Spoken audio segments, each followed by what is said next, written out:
Allô. Bonjour à tous, bienvenue sur videobourse.fr pour le live de ce vendredi. Putain, la semaine est passée à toute vitesse, 29 août 2014. Je remercie ceux qui est au niveau du son et de l'image. On va pouvoir commencer tout de suite. Fut excusé, j'entends pas le live. Ouais, le live vient de commencer, donc j'ai commencé vraiment tard ce jour, 16h04. Bon, j'avais pas mal de trucs à faire, bah voilà. Alors je remercie ceux qui est au niveau du son et de l'image. Je vais commencer.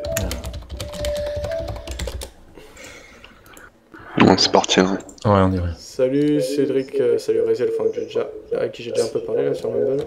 Salut Fabien. Salut. Ça va, ça trade? Ça trade.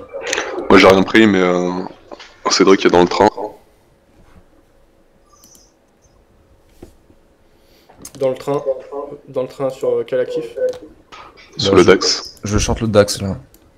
Ouais, là on tente de casser les précédents plus bas, on va voir Voilà. ce que ça donne. Ouais. Moi j'ai des ventes sur le dos pour changer. Quel niveau? J'en ai plusieurs, là je suis proche de mon point d'équilibre. J'ai un point d'entrée à la vente de ce jour qui était à 17 091. J'avais un point d'entrée hier qui était à 17 052. Et sinon j'avais un point d'entrée de la semaine, début de semaine je crois, qui était à 17 026. Voilà. Ouais, t'es à peu près flat quoi. Là je suis à moins 300 euros, donc ça fait moins 0,3%. Et je suis à, je sais pas, quelques points de... Ouais, ça doit être une dizaine de points, 10-15 points du bon point d'équilibre.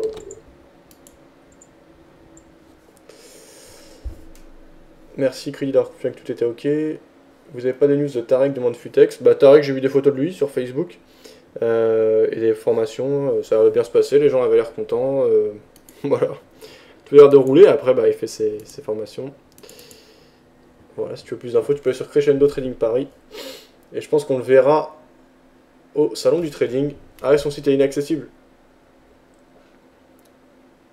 Fabien, si tu peux essayer de te connecter à son site pour voir si ça marche chez toi.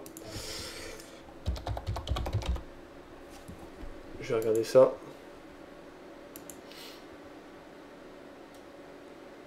Non, effectivement, ça fonctionne pas.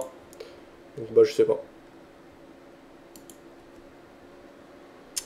Alors, si vous aussi vous avez des prises de position, n'hésitez pas à l'indiquer. Je vous rappelle que cette émission, c'est une sorte de libre antenne dédiée au trading. Vous pouvez participer, que vous soyez trader expérimenté ou débutant. Vous êtes les bienvenus pour donner vos points de vue, vos idées de trade, vos partages d'analyse, débattre. Tu laisses porter ou t'as coupé Cédric? Sachant qu'aucun conseil d'investissement n'est prodigué dans le cadre de cette émission, il faut une licence en France pour donner du conseil d'investissement, la licence de CIF, que je ne possède pas. Aussi, si vous choisissez de me suivre ou de suivre l'un des membres dans le cadre de cette émission, cela incombe de votre responsabilité. Pour participer, vous avez le chat écrit en bleu en dessous du cadre de diffusion de l'émission, ou le chat audio Mumble, Je vais courir là M-U-M-B-L-E, pour un live trade. en bleu ciel, en haut à droite du cadre de diffusion de l'émission. Vous avez juste besoin d'un micro pour nous rejoindre, tout est expliqué. Comme là, vous m'entendez parler à Créziel et Cédric. Donc c'est le moyen le plus direct et le plus sympa de participer. Vous pouvez suivre les résultats de mes comptes, mon compte personnel et le compte mutualisé. Vous avez les liens sur les relevés et les journaux de trading MyFXBook au-dessus du cadre de diffusion de l'émission. Donc mon compte perso et compte mutualisé. Sur le compte mutualisé, actuellement, il y a 92 524 euros de balance pour 92 255 euros d'équité. Et sur mon compte personnel, 1200 euros. Voilà. À suivre donc toujours ma position vendeuse sur le Dow Jones qui m'a fait du tort ce mois-ci, ce biais vendeur. Là, ces derniers jours, ben, j'avais réduit mon exposition significativement. J'avais réduit à un quart mon exposition. Et là, les vendeurs essaient de revenir. Donc, ben, je suis... ben voilà, j'essaye d'être prudent mais cohérent. Et voilà, on verra ce que ça donne. Et si effectivement les vendeurs reprennent en main le marché. Sachant que le contexte dans lequel on est, c'est pour le moment un échec sur une résistance, mais un échec tout neuf. Hein, donc, c'est pas encore un échec du tout validé. Il n'y a pas de double top pour le moment, quoi que ce soit. On voit juste que cette zone des 17 154 à peu près, je suis en graphique journalier là, et bah tient bon et amène les acheteurs à avoir du mal.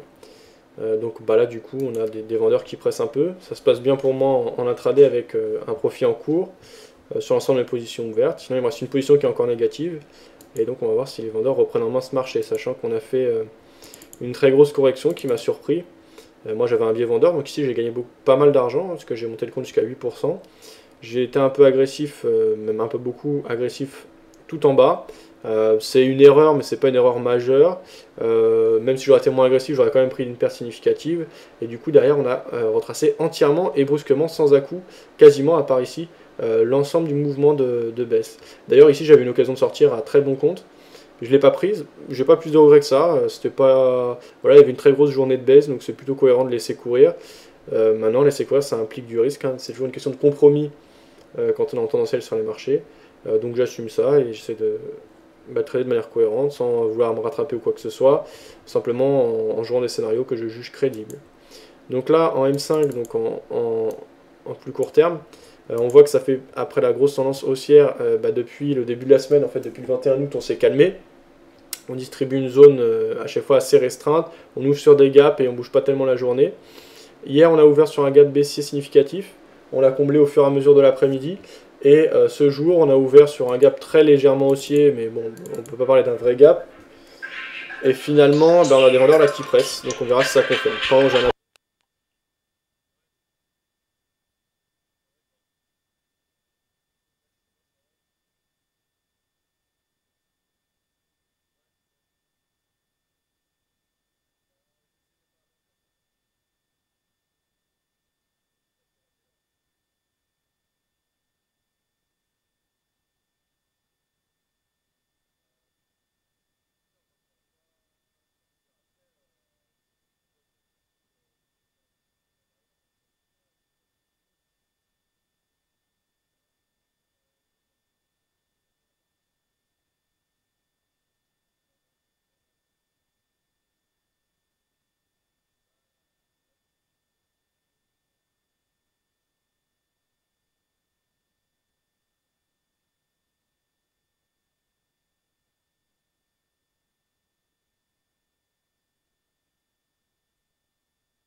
T'as rien fait de nouveau, Raziel?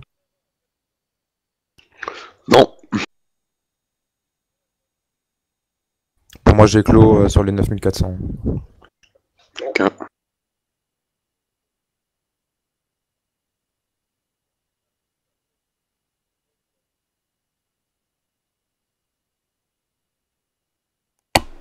Voilà.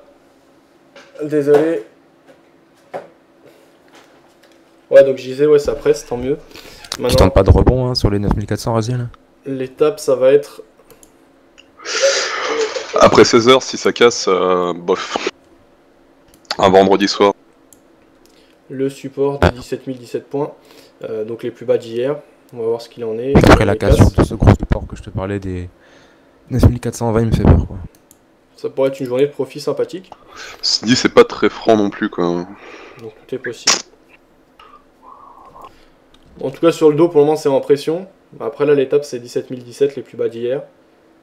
Voilà, pour le moment, c'est pas mal. Là, je suis passé en territoire positif, avec plus 0,3% actuellement, donc on va voir si ça continue.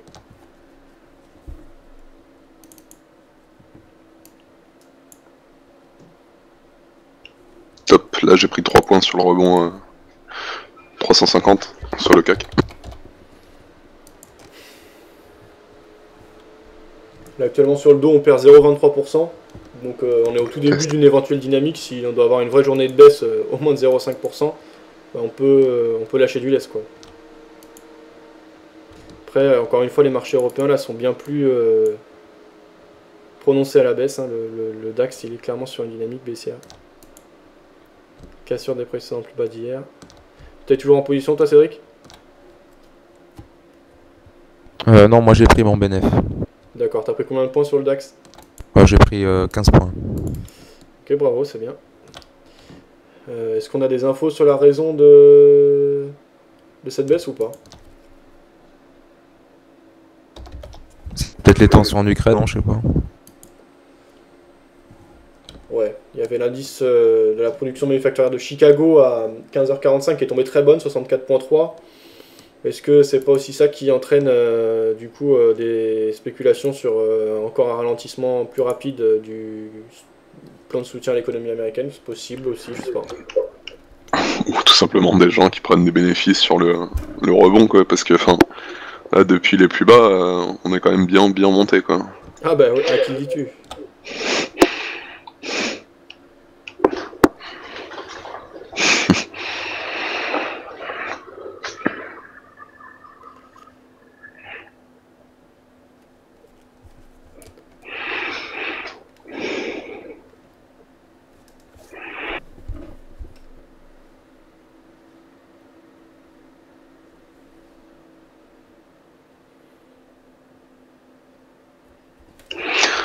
Ici, ça dit donc du Dow Ça a Jones l'air de tenir sur le CAC. en 5 minutes. C'est vrai que c'est en décalé par rapport à DAX. Par exemple, les 9420, tu vois, ça correspond plus aux 350 sur le CAC.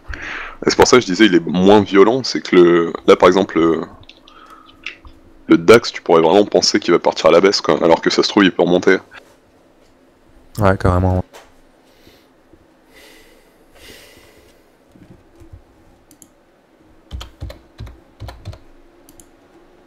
Mais là, tu aurais pu viser une réintégration des Bollinger sur le CAC en H1. Bah, j'ai fait avec un achat, je t'ai dit, de 3 points là, sur le. Ah, mais t'as pris que 3 points. Oui, c'est sûr. Mais après, je te dis, t'essaies de comment dire, une réintégration des Bollinger, d'accord, c'est une chose, mais comme je t'ai dit, le fait d'être après 16h, un vendredi soir, sur une tendance de fond qui a été bien haussière, enfin, t'essaies de peser le pour et le contre. Donc, c'est pas du 100% hein, les réintégrations. Après les 16h15, est-ce qu'on va avoir encore beaucoup de mouvements? Je sais pas. Mais pour l'instant, ouais, que ce soit le DAX, même si là, à court terme, la baisse elle est relativement importante, finalement en valeur, là, je vois, on est à moins 0,35%, donc il n'y a pas de mouvement significatif. Non, en effet.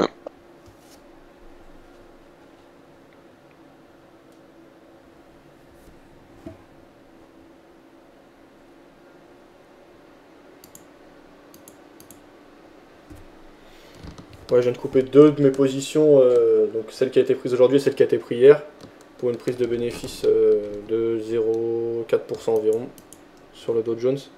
Sinon il reste ma position ouverte depuis le 21 là, que je laisse courir pour le moment. Et si, voilà, je pense que si je vois qu'on a les acheteurs qui reviennent et qui faiblissent, je vais revendre le Dow.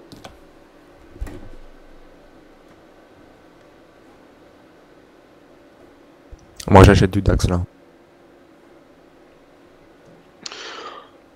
Si on remonte là, pour moi c'est qu'on met les vendeurs en échec et je vois pas pourquoi tu vendrais le dos, enfin tout du moins pour la journée, fin de journée. Je sais pas si c'est très rentable. Ouais. Parce que là, la zone des 9400 sur le DAX, ça tient bien. C'est vrai que ça va rebondir.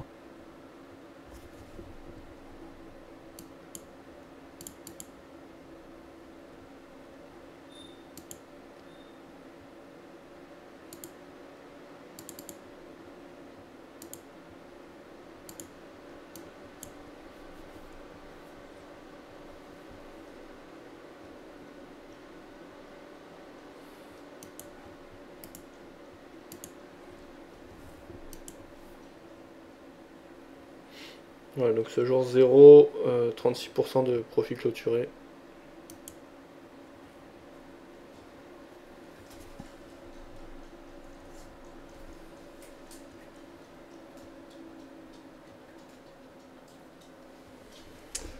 Pas grand chose à signaler pour le moment. Alors on va aller voir ce qu'ils se dit sur le chat écrit. Un peu du scalping sur CFD demande Futex. Moi c'est pas vraiment du scalping, hein, mes positions durent quand même en moyenne quelques heures. C'est un manga Tarek, trader successful sur Future. Je suis intéressé par sa formation, c'est quand disait Futex. Un peu de la home page, pareil. Allez, je open un MyFix book disait John Doe. On va aller regarder ça rapidement.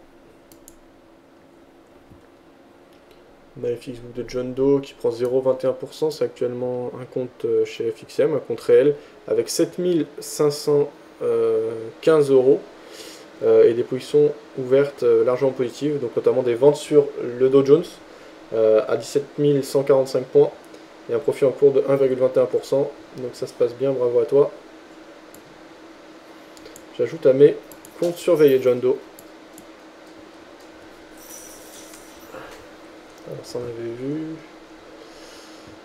Salut Crédit. Ok, le reste on avait vu. Alors, j'ai dit bien sûr que je pourrais reprendre si on a des phases de correction. Également si les vendeurs reviennent agressivement, ben, j'hésiterai pas à suivre l'impulsion et à prendre position. Donc là pour le moment c'est une bonne semaine, ça fait du bien, une bonne petite semaine après une période difficile la semaine dernière, avec une hausse continue, etc. Même si je commence à avoir l'habitude, voilà, comme je dis, c'est une question de compromis, donc ça arrive les phases où rien ne passe, ça arrive les phases où tout se passe bien. Cette semaine, je reprends à 0,6% avec 613 euros de bénéfice sur l'ensemble de la semaine pour le moment, donc ça fait du bien, ça permet de repartir de l'avant et c'est bien, et voilà, tant mieux. Ça ne rendra pas mon mois d'août positif, c'est certain, mais voilà, ça réduit à la perte et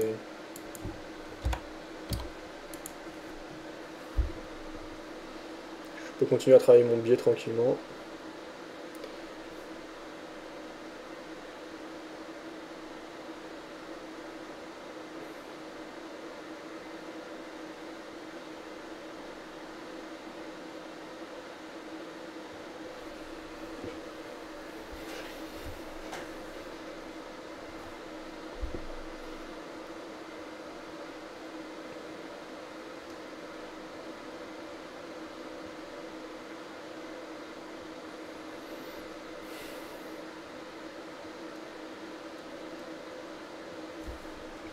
Et en fait, ce qui m'a vraiment, euh,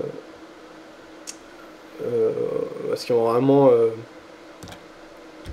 on va dire ce qui m'a vraiment baisé par rapport au Dow Jones là et mon biais vendeur, c'est vraiment une hausse aussi directe que ça. Moi, je pensais que quand on allait avoir un décrochage comme il a eu lieu là de plusieurs pourcents, vu qu'on était super haut, bah ensuite le biais global du marché allait repasser vendeur et que de toute façon si les acheteurs revenaient, on aurait toujours des à-coups baissiers qui me permet à chaque fois de prendre des bénéfices, de reprendre plus haut ensuite, etc. Et bah, j'ai eu une mauvaise lecture parce que c'est pas ce qui s'est passé, au contraire là, les acheteurs sont revenus sur les plus hauts historiques, ça m'a assez surpris. Bah en fait, je pense que là pour le coup, si t'as voulu jouer ton biais vendeur, t'aurais été, ça aurait été plus, ça aurait été moins dangereux sur le DAX, parce que lui il était vraiment pour le coup très très vendeur. Et c'est vrai que le dos, bah, il a moins corrigé en comparaison que les indices européens, et puis il remonte sur ses plus hauts historiques. C'est pas le cas des Européens, quoi.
Je viens d'acheter.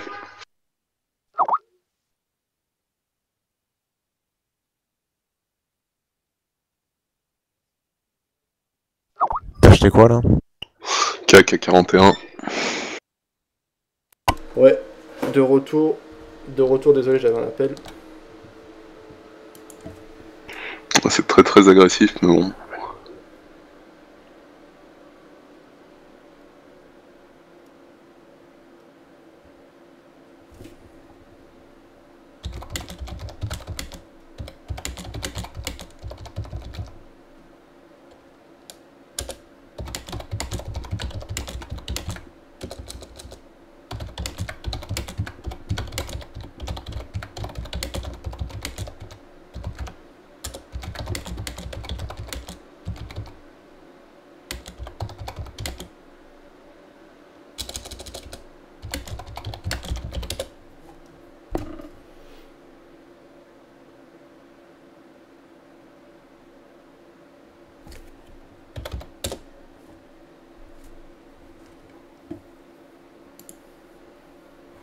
Alors ça presse un peu du côté des vendeurs là, sur le dos.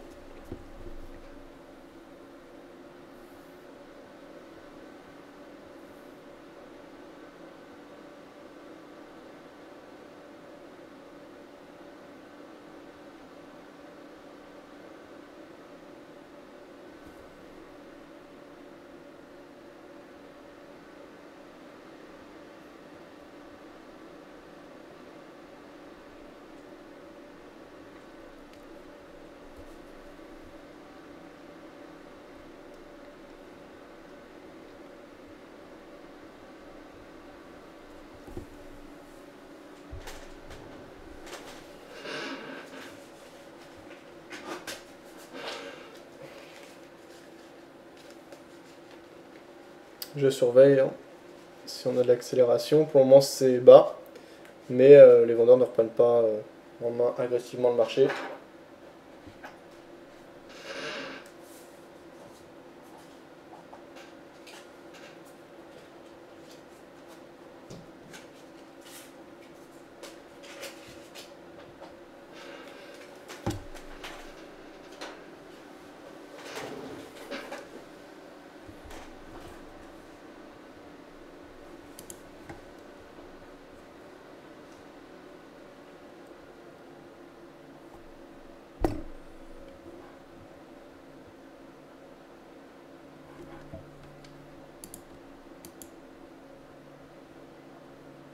N'oubliez pas de marché américain lundi, c'est jour férié pour eux.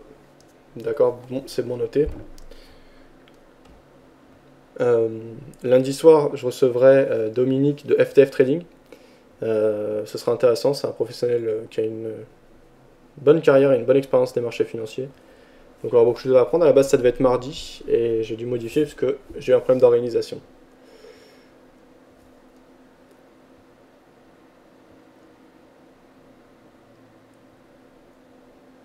Futex dit par contre j'ai du mal à voir comment on peut scalper sans carnet. Regarde cette mèche sur le Dow Jones Fab, qu'est-ce que tu en penses, disait bébé. Alors. Bah, j'en pense quoi? C'était quelle date? Ça c'est pas. Ça a pas été coté. On voit qu'il descend jusqu'à 3000 et quelques. C'est une erreur cette mèche. C'est une erreur de cotation tout simplement. Là je vois que chez ActiveTrade, il faut que tu vois avec le courtier, ça peut arriver des soucis techniques, mais là c'est un problème technique. Ça on avait vu. Bosser en ordre limite, demande Futex. Non, moi je prends les ordres au marché. J'ai les cours qui sont affichés et je suis bien exécuté. Voilà, après je suis pas dans du scalping hein, je prends des positions intraday, mais voilà. Peut-être là qui disait putain Alex, t'as vu la chute sur l'USD CAD. Vous basez sur quoi pour rentrer sur le marché, disait Futex. Je me base sur le contexte, mon analyse, pas mal de fondamentales et voilà, essayer de comprendre qu'est-ce qui peut être intéressant à quel prix, un peu de technique également pour valider qui met la pression des acheteurs ou des vendeurs, etc. Mais qui disait hier, cela a été coté, j'ai pris 8800 € et ils veulent pas me payer ActiveTrade, dit bébé sur la mèche. Bah c'est normal qu'ils veulent pas te payer, c'est pas une mèche qui existe. Les CFD sont des produits dérivés qui sont indexés sur le cours de sous-jacent.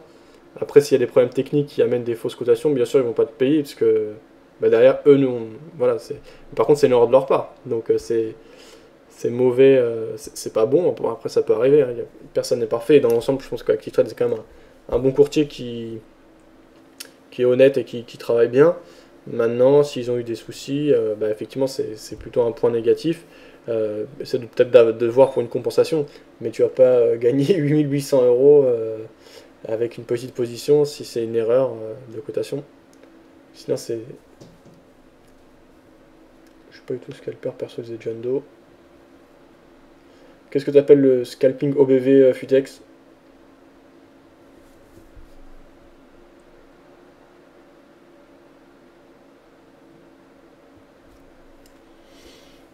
Ça on avait vu. Tu as encore entre les dents ton histoire de mèche. C'est l'avantage des futurs, pas de contrepartie, disait Futex. Pour qu'un broker CFD gagne de l'argent, il faut que les traders retail perdent, disait Futex. C'est pas forcément vrai, ça dépend comment gère sa liquidité, comment le courtier gère sa liquidité. Bah, je pense que Cyril Tabé, le président directeur général de JFD, en parle bien dans les interviews que j'ai faites de lui, bah, qui a quand même une bonne expérience des différents courtiers à destination des particuliers. Il a travaillé chez Alpari, chez Interbank FX. Attention, ça presse là.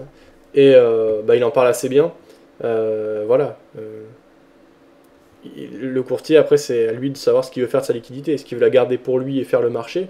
À ce moment-là, il y a du risque, mais ça peut entraîner du conflit d'intérêts, c'est assez évident. Hein. Si le client, quand le client gagne, ben, le broker perd. On peut bah, voilà, il faut avoir une très grosse confiance dans l'honnêteté de son courtier pour penser que si les deux intérêts sont en jeu, il va pas plutôt euh, privilégier le sien que celui de son client, sachant que ce que perd le client, c'est ce qu'il gagne. Donc c'est beaucoup mieux d'avoir un courtier qui euh, transmet la liquidité à un fournisseur de liquidité externe. Alors, il y a plusieurs courtiers qui sont sur ce modèle, hein, le modèle ECN ou le modèle Nodeling Desk, etc. Après, il faut voir ce qui est fait derrière, est-ce que c'est vrai, est-ce que le fournisseur de liquidité tierce qui prend les ordres du client et pas de mèche, entre guillemets, ou alors en tout cas, et pas une société affiliée au courtier, parce qu'à ce moment-là, ça reste que du marketing, mais l'idée reste la même. Moi, par exemple, avec mon courtier JFD, c'est un des points importants qui m'a fait aller chez eux. Leur business model est très clair. Déjà, ils n'ont pas la licence pour faire le marché, donc ils sont obligés de transmettre leur liquidité à un fournisseur de liquidité externe. Et j'ai des rapports d'exécution, si je veux, sur chacun de mes trades. Je vais leur demander, ils vont me donner les détails. J'en ai posté plusieurs sur le forum, avec la cotation, quel prix a été accepté, quel prix a été rejeté, par quel fournisseur de liquidité. Il y en a un peu plus d'une vingtaine, donc essentiellement des banques et des courtiers institutionnels. Voilà, moi de ce côté-là, c'est l'aspect transparence qui m'a vraiment intéressé et j'en suis satisfait. Du coup, même pour les CFD, on est sur du DMA, donc c'est-à-dire que ça va pas être JFD qui va prendre la contrepartie sur CFD. JFD va transmettre ma position au fournisseur de liquidité externe. En l'occurrence, sur les CFD, je crois que c'est. Comment s'appelle la banque écossaise là? C'est Bank of Scotland? Non, c'est pas. Je me rappelle plus. Mais une grosse banque écossaise est une des leaders dans le domaine des CFD, notamment. Ça, on avait vu. C'est normal qu'il te donne rien. Une chute de 12 000 sur le dos. Regarde l'affaire Cusack chez IG, disait Futex.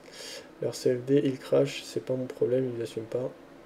De toute façon, ils ne sont pas corrects, ils me disent, ils vont me dédommager et ils me proposent 100 euros, c'est me prendre pour un con, donc je mixe chez FXM, disait Bébé. Très bien. À quel niveau était ton short demande Reziel. Ils auraient pu te rendre tes positions. C'est quoi cette histoire de Cusack avec IG, demande crédit. Cusack s'est fait cancel un trade en pré-market. Ils l'ont fait 4 heures après et mes positions étaient dans le rouge. Avec 30 clients à lui et plus de 30 000 euros, il gagnait une tonne et ils se sont fait virer avec Cusack, disait Futex. Ils étaient sur quel niveau tes shorts bébé? Car ils gagnaient trop et c'était mauvais pour IG, disait Futex. C'est la manière qui me déplaît, un mail pour prévenir 2h30 après. Je te l'ai dit, Reziel, vers 17 000. Bah alors, ça t'avantage, non? Disait Reziel. En quoi je suis avantagé? Je pense pas. Ok, donc là c'était les débats. Alors 16h33, on va rentrer dans des heures théoriquement et statistiquement moins volatiles. Maintenant, il peut se passer des choses. On verra ce qu'il en est. Là, on a des acheteurs qui reviennent légèrement sur le dos. Comme je dis tout à l'heure, si on a des acheteurs qui... Moi, j'ai un biais baissier. Si on a des acheteurs qui reviennent bien et qui commencent à faiblir, eh bien, je profiterai d'un point haut pour vendre. Voilà. Donc, je suis attentif à ce qui se passe sur le Dow Jones.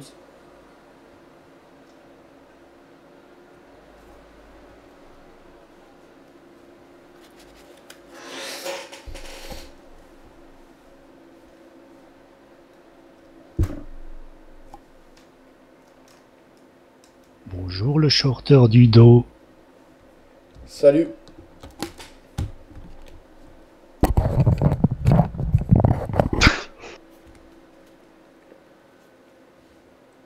Ça va? Tu peux te présenter rapidement ton parcours sur le marché financier? C'était un troll, hein. Il est parti. Ah, ok.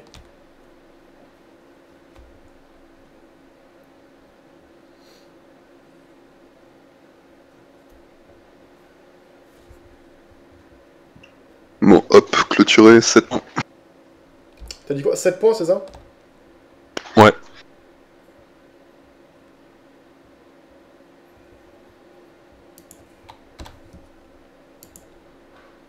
Short du dos avec une position plus faible que tout à l'heure.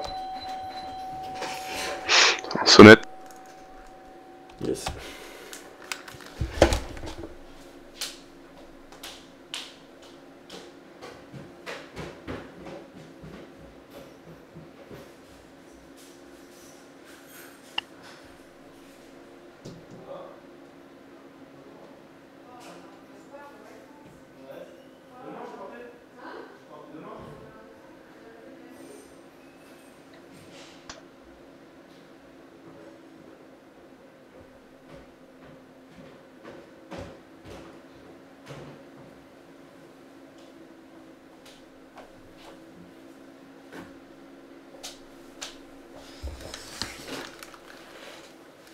De retour.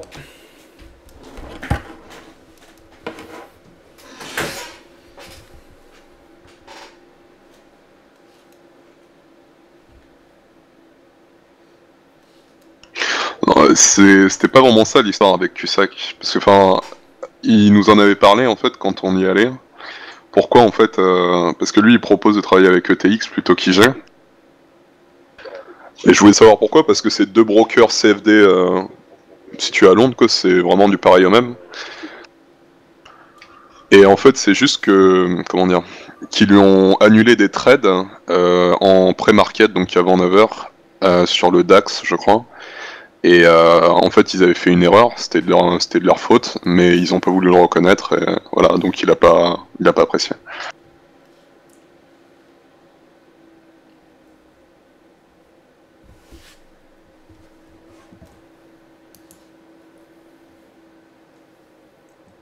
Alors le mec disait, moi, ce que je comprends pas, Fab, c'est que lorsque j'ai eu des pertes liées à une mèche ou un gap qui n'existait pas chez eux, ils m'ont toujours dit que ce sont des CFD et donc la cotation peut différer du futur, bien que ce soit le sous-jacent. En gros, j'ai toujours dans l'os. Ah bah là oui, par contre, t'as raison, bébé.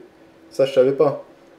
S'il y a des cotations qui n'existent pas quand ça se passe mal pour toi, bien sûr qu'il faut aussi qu'ils annulent. S'ils annulent pas quand ça se passe mal, mais qu'ils annulent quand ça se passe bien, là, je peux comprendre que tu sois pas satisfait.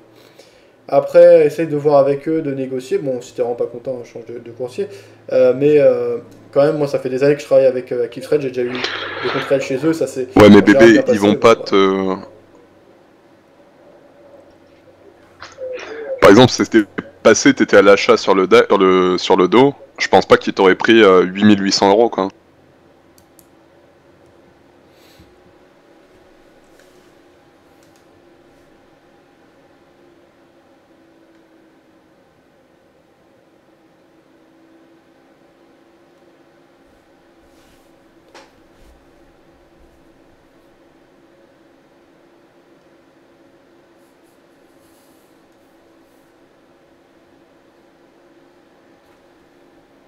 Ça dépend aussi des horaires. Disait salut.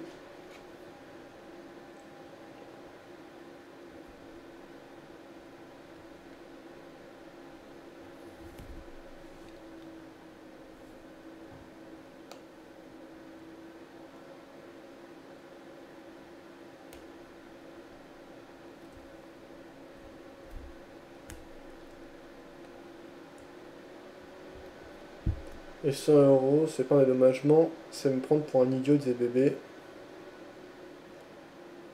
Ouais. Ouais, bébé, franchement, je sais pas quoi te dire. Voilà. Après, pas pu essayer de te connecter sur Crescendo Training Paris. Oui, j'ai essayé, ça marche pas, Futex.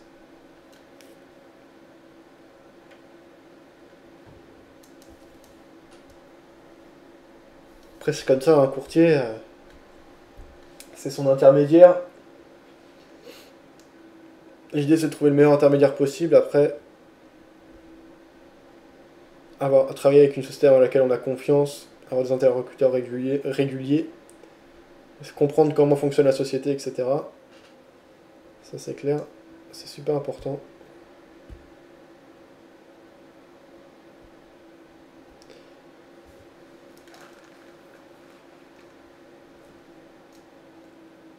Rien, je tenais juste à signaler, on est là pour relater nos expériences de trading. Exact, bébé, exactement.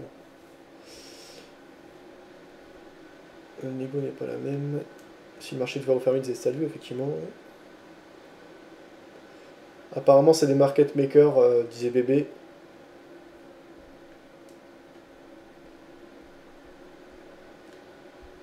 Je pense, effectivement. Après, de toute façon, la plupart des courtiers, c'est un peu les deux. Hein, c'est-à-dire, la plupart des courtiers, d'ailleurs, c'est Pascal Talarida, là, de DMT, qui en parlait dans une des vidéos qu'on écoutait hier. Ben voilà, le fait est que de toute façon, dans tout ce qui est jeu d'argent ou pari ou investissement à destination des particuliers, nous les particuliers, on est un peu voilà, on n'est pas très bon de base, un peu comme les gens qui vont au casino ou quoi. Finalement, quand on va au casino, la probabilité elle est très proche de 1 sur 2, donc on ne devrait pas avoir tant de perdants que ça au casino, et au final, quand tu regardes, il y a très très peu de gagnants et énormément de perdants. Donc déjà, c'est même pas la question du jeu en lui-même ou du sous-jacent, etc., mais de la psychologie et de la manière d'investir des petits joueurs ou des particuliers. On arrive avec peu d'argent, on veut gagner beaucoup, donc il y en a quelques-uns pour qui ça passe, et la plupart se ramassent, puisque même quand ils gagnent un peu, ils s'en contentent pas, ils veulent gagner beaucoup, parce que voilà, gagner quelques centaines d'euros, ça va pas changer ta vie, et si tu te dis que tu as une bonne stratégie, pourquoi pas aller chercher plus, c'est toujours la même logique. Donc à partir du moment où les mecs sont perdants, si le courtier fait bien son travail, il y en a qui se disent pourquoi voilà, j'irai filer cette liquidité, donc c'est-à-dire ces prises de position, à un fournisseur de liquidité tierce qui lui va gagner de l'argent, et moi me contenter de la commission. Donc il y en a qui font bien cette activité, mais qui font du market making. Par contre, des clients qui vont être sérieux et qui vont bien trader, eux, ils vont pas garder leur liquidité, ils vont la transmettre à des fournisseurs de liquidité tierces et encaisser simplement la commission, ce qui est le rôle théorique d'un broker. Après, voilà, ce qu'on dit, c'est que le problème, c'est que ce type de comportement, ça amène des conflits d'intérêts, c'est évident. Voilà. Si l'intérêt du courtier est antagoniste à celui de son client, le jour où il y a la possibilité de prendre l'avantage, si le courtier est super honnête, il le fera pas. Après, business is business, la plupart le font. Donc c'est pour ça, moi, personnellement, pour moi, c'est super important d'être avec un courtier vraiment basé sur un modèle de ECN ou Direct Market Access. Il y a d'autres appellations, No Dealing Desk, etc. Voilà, je connais son business model, donc je sais où est son intérêt et également où est le mien. Enfin, je sais qu'il va pas contre le mien, donc du coup, déjà, j'aurais pas de problème de ce côté-là. Et que je suis sûr, enfin, que voilà, ça fait un point en moins, etc. C'est bien le problème, je les trouve pas corrects, disait Bébé. Ouais. Ok. Le sens était bon, je pense que c'est dommage. Pourquoi tu vas pas sur les futurs dans ce cas, Fab, disait Futex. Ouais, c'est une bonne remarque. Les futurs sont centralisés par des places indépendantes qui a priori font bien leur boulot. Le CME, il y a quoi, le COMEX, le CBOT, etc. Après, est-ce qu'elles sont totalement exemptes de toute manipulation, on va dire, ça je sais pas. Voilà, en finance, il faut mieux être un peu parano. Mais le fait est que oui, effectivement, ça a l'air de bien se passer sur les futurs et ça marche bien. Après, pourquoi je ne me suis pas dirigé vers ça, on va dire c'est mon cheminement personnel. C'est-à-dire, moi j'ai commencé en tant que trader particulier. Donc j'ai toujours tradé chez des courtiers qui proposent le Forex et les CFD. En France, c'est ce qui est le plus développé et c'est aussi ce qui est le plus simple d'accès parce que les futurs, ça demande quand même un certain investissement. Ensuite, je me suis retrouvé à faire pas vraiment de la gestion, mais de la fourniture de signaux, puisque j'ai pas de licence pour faire de la gestion, c'est bien JFD qui a la licence et qui répercute mes signaux, mais sur un compte tierce sur lequel je suis commission, donc c'est un peu la même logique.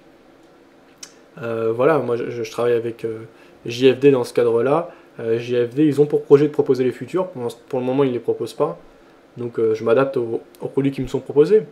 Après, voilà, les futurs, je vois que les gens qui sont dessus ont l'air vraiment satisfaits, que les commissions a priori reviennent moins chères, pas sur le Forex.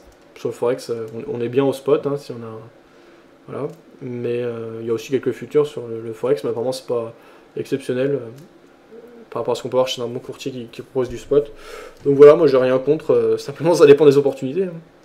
Moi si j'ai actuellement... voilà, c'est mon parcours personnel tout simplement.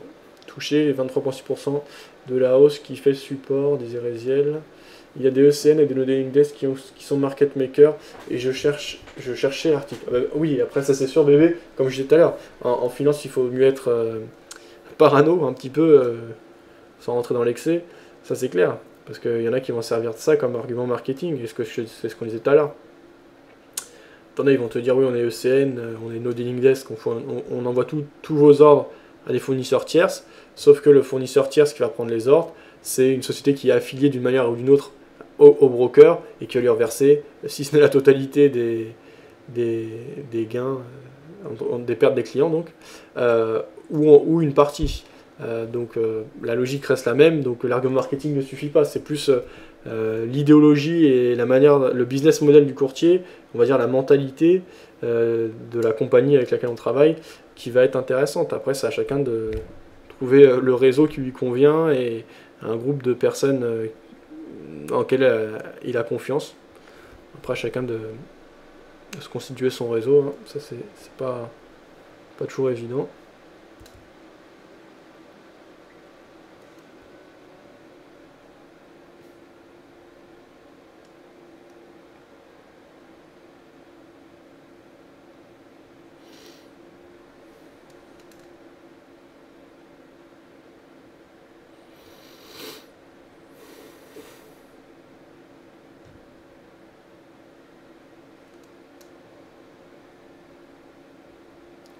pense que Tilk, il a décollé avec son ordi parce que la dernière fois qu'il a parlé de son expert, j'avais l'impression qu'il travaillait à la NASA, le mec.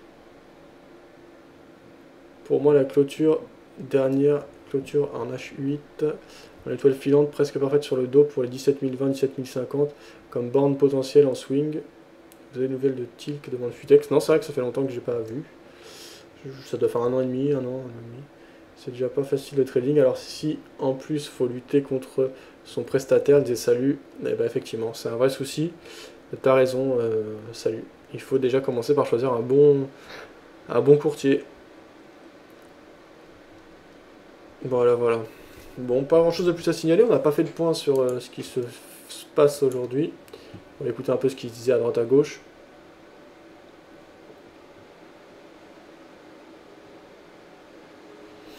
Tiens, un petit coup d'œil du côté des résultats de la semaine. C'est pas fameux, hein. Vous voyez que la semaine dernière ça a été l'hécatombe avec le fait d'acter les pertes.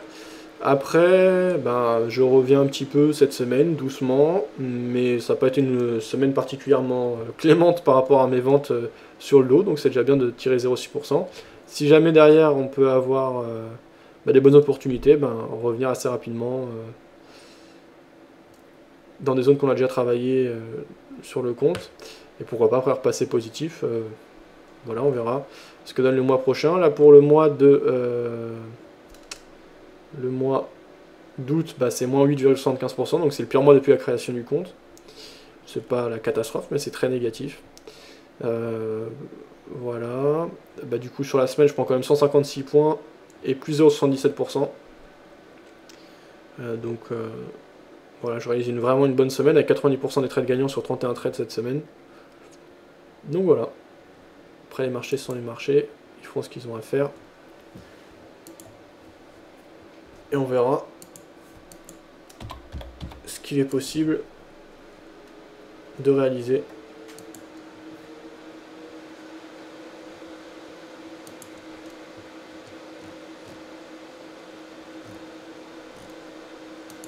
Alors, on va aller écouter le point du côté d'investir.ch.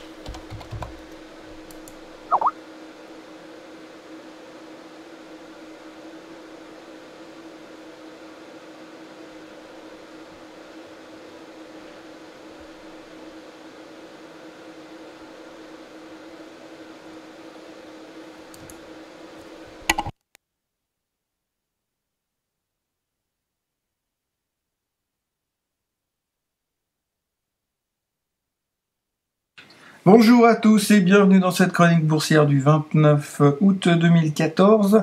C'est le dernier jour de trading du mois d'août.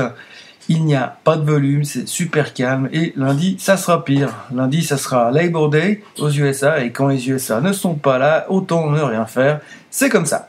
Par contre, hier, nous avons encore une fois changé le sens de nos préoccupations d'investisseurs avisés, alors que depuis quelques jours, on ne parlait plus que de l'effet des banques centrales sur les marchés financiers, du support éternel de Yellen et du fameux QI invisible de Marco Draghi qui allait sauver l'Europe, rebooster la croissance et faire redevenir l'Espagne championne du monde. Soudainement, tout a changé. Tout a changé simplement parce que les Russes se sont gourés en configurant leur GPS. Le chef de colonne des tanks russes qui devait partir à Moscou s'est trompé en mettant la destination finale et comme en plus il avait spécifié qu'il voulait éviter les autoroutes, du coup l'appareil l'a fait passer par Novoazovsk, petite ville côtière charmante au demeurant mais ukrainienne avant tout. À partir de là, tout le monde a commencé à croire que les Russes étaient en train d'envahir l'Ukraine et les marchés ont baissé. Comme quoi, ça ne tient pas à grand chose. Dire que la Troisième Guerre mondiale pourrait commencer à cause d'un simple GPS. Trêve de plaisanterie, les Russes sont entrés en Ukraine et les marchés ont baissé, c'était le résumé du jour. L'Europe a baissé plus que les USA, mais le résultat était le même. Soudainement, plus rien ne comptait du côté des banques centrales et plus personne ne trouvait les chiffres économiques dignes d'intérêt. Tout le monde avait les yeux fixés sur Novoazovsk. Bon d'accord, il y a bien un analyste quelque part qui a mentionné le fait que le GDP US était fort et qu'il fallait se méfier parce que si GDP trop fort, cela pourrait vouloir dire que Yellen pourrait éventuellement peut-être monter les taux plus tôt. Mais ce n'est pas la nouvelle qui intéressait le plus le monde de la finance. Depuis hier, nous sommes en mode donc géopolitique, trade, combat et tenue gris vert. Nous sommes à nouveau experts militaires jusqu'à que l'on passe à autre chose. Dans les quelques nouvelles qui ont fait bouger les actions sans que les décisions de Poutine soient impliquées, on retiendra les chiffres pas terribles chez Williams Sonoma, Même chose chez Abercrombie Fitch, malgré le fait que l'on nous dit qu'ils redeviennent à la mode, ils ont tout de même raté leur trimestre. Deutsche Bank s'est pris une amende à Londres pour ne pas avoir correctement rapporté des millions d'opérations swap entre 2007 et 2012. 7,8 millions de dollars d'amende, autant dire des peanuts pour la Deutsche Bank qui perdait tout de même 2% sur la nouvelle. Les minières étaient en baisse après que le prix du minerai de fer a été atteint son plus bas depuis plus de 2 ans. Et puis, autrement, pas grand-chose. Le pétrole remontait enfin un peu hier avec l'histoire de l'armée russe. Le baril s'est enfin réveillé et a remonté de 1$ à 94,70 malgré l'offre qui continue d'être élevée. Le stress de la guerre l'a finalement emporté. Reste à voir pendant combien de temps. L'or remonte un poil également, mais cela reste du cosmétique. L'on se traite à 1291$ ce matin. Ce matin également, l'Asie est partagée. Tokyo et Hong Kong baissent respectivement de 0,34 et 0,25%, pendant que Shanghai monte de 0,28%. Il n'y a rien de très intéressant à se mettre sous la dent là-bas. Il y a bien quelques mouvements spécifiques à cause de quelques publications de données trimestrielles, mais pour le reste, les marchés locaux ont les yeux rivés sur Wall Street qui semble être leur guide pour le moment. Dans les nouvelles du jour, le FT qui est devenu un journal de terrain, on estime qu'il y aurait 1000 soldats russes sur le territoire ukrainien, ce qui reste tout de même léger pour une invasion. Le World Health Organization, WHO, pense que le virus Ebola pourrait contaminer jusqu'à 20 000 personnes. Glaxo prend d'ailleurs la tête d'un consortium pour accélérer les tests sur des vaccins contre Ebola. Obama semble prêt à s'attaquer à l'État islamiste, un nouveau front pour le prix Nobel de la paix. Cette campagne pourrait coûter jusqu'à 15 milliards de dollars par année. Ça tombe bien parce que Yellen vient juste de sortir une nouvelle fournée de billets de 100$ tout frais. Obama, toujours lui, et Merkel considèrent encore plus de sanctions contre la Russie. Comme ça a super bien marché les fois précédentes, ils se disent qu'il n'y a pas de raison de se priver. Le nouveau ministre de l'économie française a déjà laissé entendre que les 35 heures pourraient être mises à mal en glissant que, ouvrez les guillemets, les réglementations devraient être allégées pour les entreprises. On peut donc s'attendre à un mois de septembre actif dans les rues de la capitale parisienne, capitale française et ailleurs. Apple a confirmé la date officiellement, il se passera bien quelque chose le 9 septembre, ils aimeraient bien nous dire quoi, mais pour l'instant ils ne peuvent pas. Le Barron's pense que Visa est une opportunité d'achat à ces niveaux, et la journée devrait être calme puisque les Américains vont partir en week-end prolongé ce soir. Le côté chiffre économique, nous aurons les retail sales en Allemagne, le PPI français, le taux de chômage en Italie, CPI en Europe, CPI et GDP en Italie, puis Business Confidence et Retail Sales en Espagne. Aux USA, il y aura Personal Income, Personal Spending, Chicago PMI et le Michigan Consumer Sentiment. À noter aussi que c'est la dernière séance de trading du mois d'août et que lundi, nous sommes en septembre. Je vous rappelle qu'historiquement et boursièrement parlant, le mois de septembre, tout comme celui d'octobre, n'a pas bonne réputation. Mais bon, en même temps, en mai, on nous avait dit de tout vendre et de partir en vacances. Alors bon, mais sachez que l'on va tout de même parler de l'historique du mois de septembre. Pour le moment, les futurs sont légèrement, mais alors très légèrement en hausse. L'euro-dollar est à 1,3176, le dollar yen à 103,80, le bitcoin est à 501$ et le 10 ans américain offre un rendement de 2,34%, alors que le 10 ans espagnol est à 2,23%. Voilà, je dois avouer que tout cela reste bien calme et peu intéressant. On n'arrive pas à trouver des choses plus passionnantes que la guerre ou la macroéconomie et on attend avec impatience le prochain merger ou takeover. En attendant, c'est le week-end, je vous le souhaite excellent et on se retrouve lundi pour voir si les troupes russes sont bien sur l'autoroute qui va à Moscou et pas sur celle qui va à Varsovie. À lundi. Voilà le point réalisé par investir.ch, site suisse d'information économique. Toujours vendeur sur mon Dow Jones qui bouge beaucoup moins, donc plus grand chose à faire. Voilà.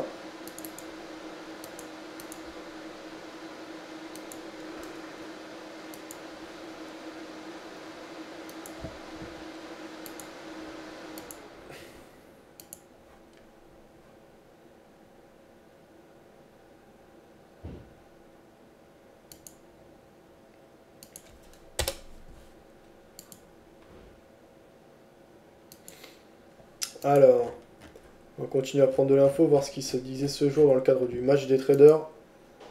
16h56, on approche de la dernière demi-heure de cotation en Europe. On m'entend ?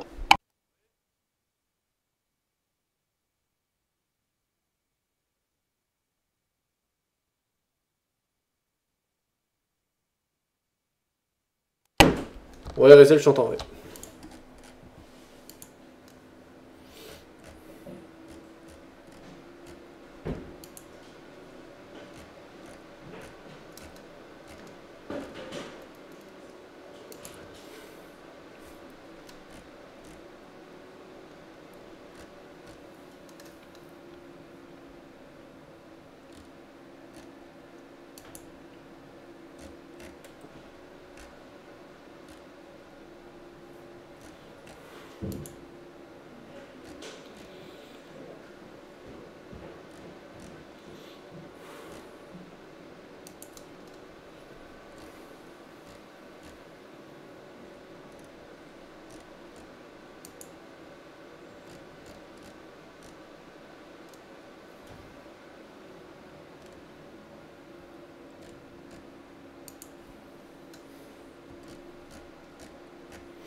Monsieur Macron au ministère de l'économie, on écoute le point de Paul Jorion à ce sujet.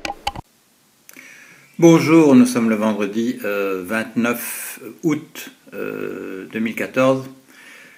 Vidéo un petit peu acrobatique. Je suis en fait dans la maison de Bruno Coleman parce que nous partons pour une longue journée d'entretien. Magazine Le Vif, journal Le Soir, quotidien L'Écho et ensuite radio-télévision belge.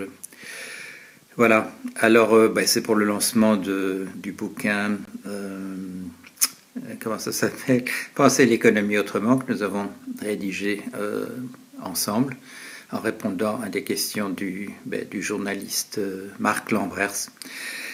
Ça sort le 10 ou le 11 septembre et voilà, il y a d'autres choses qui sont déjà prévues. En Belgique, il y aura un débat et une séance de dédicace à la librairie Filigrane à Bruxelles. Il y aura un débat entre Bruno Coleman et moi au Théâtre National de Belgique.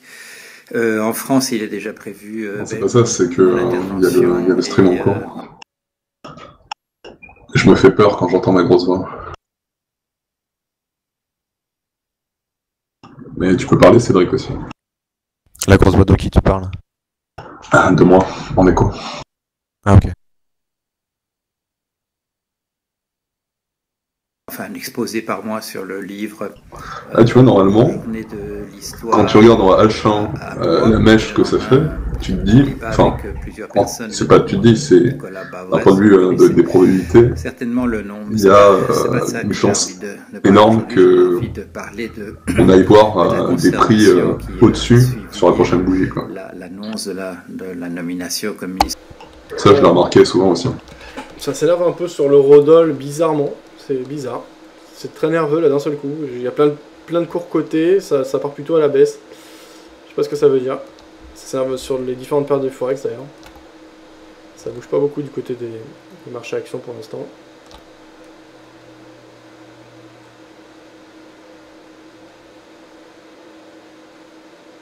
Ah ouais, je vois ce que tu veux dire, Raziel. Là, c'est abusé parce que je crois qu'il y a 90% du corps de la bougie sur le CAC qui est une mèche en fait.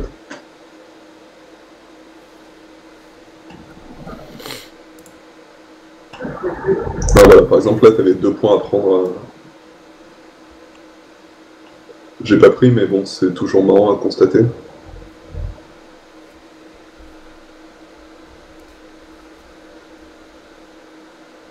Comment ça, les 2 points, j'ai pas compris là? Bah là, regarde la bougie en H1, je te dis, la grosse mèche sur le CAC. Ouais. Alors, en gros, l'idée, c'est que quand tu es face à ce type de bougie, les probabilités, donc ton niveau de clôture, c'est 4359.6, moi, sur ma plateforme. Ouais, moi, c'est 360. Ouais, bon, mettons 360. Bah, les probabilités que sur la prochaine bougie, on aille voir 360 plus, sont juste énormes. Tu vois, même si la prochaine bougie, elle peut se fermer sous les 360, tu vois. Mais en gros, l'idée, c'est ça, quoi. Là, par exemple, tu vois, t'as 4 points. Ah, ok, ouais, je vois.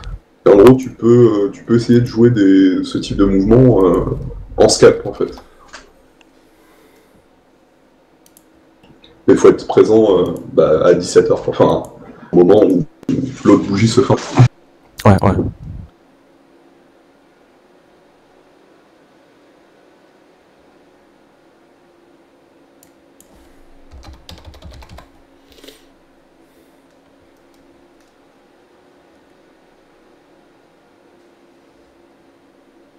Et ce qui est marrant, c'est que tu vois, on vient à chaque fois.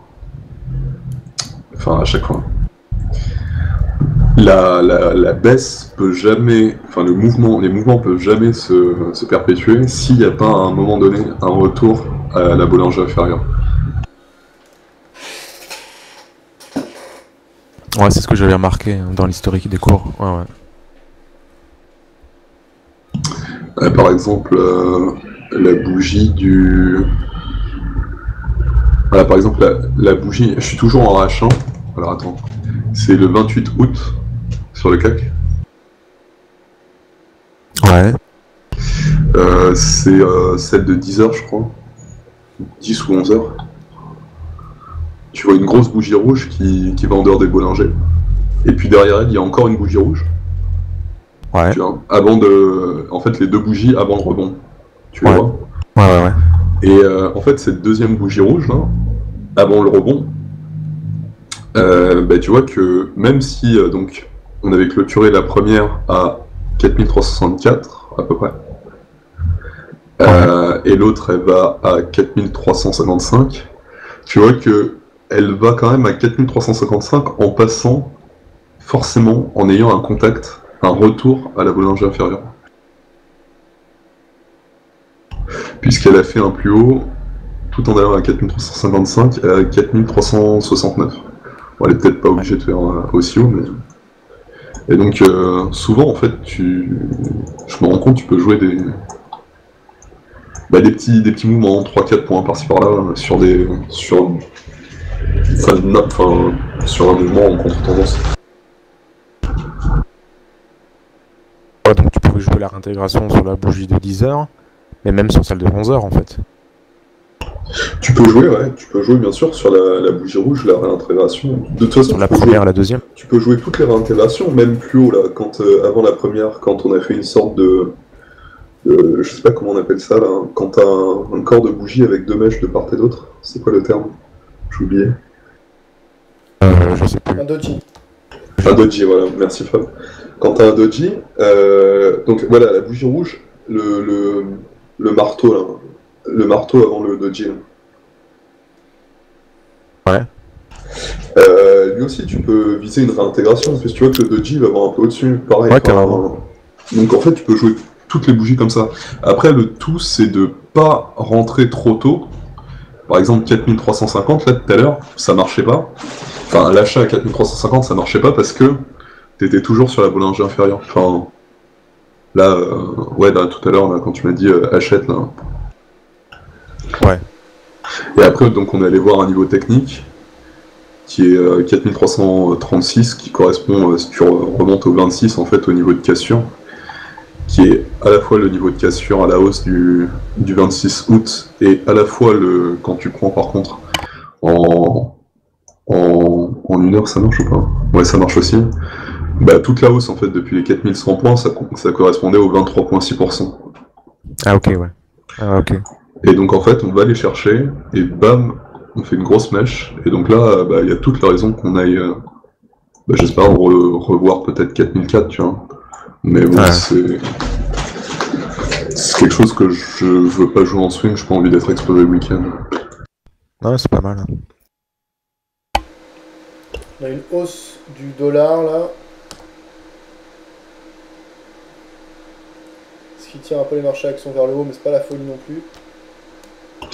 Donc là, par exemple, tu prends, mettons, tes 3-4 points, donc tu les as pris là, sur l'hypothèse que, effectivement, quand tu as une mèche de ce type-là, les probabilités d'aller voir sur les niveaux X plus 1 du niveau de clôture de la bougie précédente sont dans ton sens. Ouais. T'encaisses ton point, et voilà, et après t'attends. T'as réalisé tes gains, et t'avais les probabilités dans ton sens, t'as pas été négatif sur les positions, t'as fait du gain rapide, et t'attends une autre configuration. Voilà, la journée, souvent, c'est comme ça. Enfin, moi, c'est comme ça que je la passe. Et du coup, tu mets des stops de combien ? Bah, en fait, pour tout te dire, je mets pas de stop, et le truc c'est que souvent je vais jamais en mettre. Parce que Mais le jour où ça va mal se passer, bah, le jour où ça va mal se passer, bah justement en fait je sais pas, j'ai pas backtesté sur genre des gros mouvements baissiers genre type crack. Je sais pas, mais bon de toute façon si tu pars en crack, si t'es à 30 points, 40 points tout de suite en dehors, tu vas vite t'en rendre compte que bon voilà, ton hypothèse de retrouver ton prix d'entrée tend vers zéro, donc bah tu actes et tu prends ta pomme. Après, je sais pas si tu peux dire, franchement, est-ce que tu peux avoir un money management avec une gestion des stop-loss en période de crack Moi, je suis pas sûr. Hein. non, c'est clair. Le truc, c'est, enfin ouais, le money management sur de la grosse volatilité. Bah souvent il sera jamais suffisamment bon. Quoi.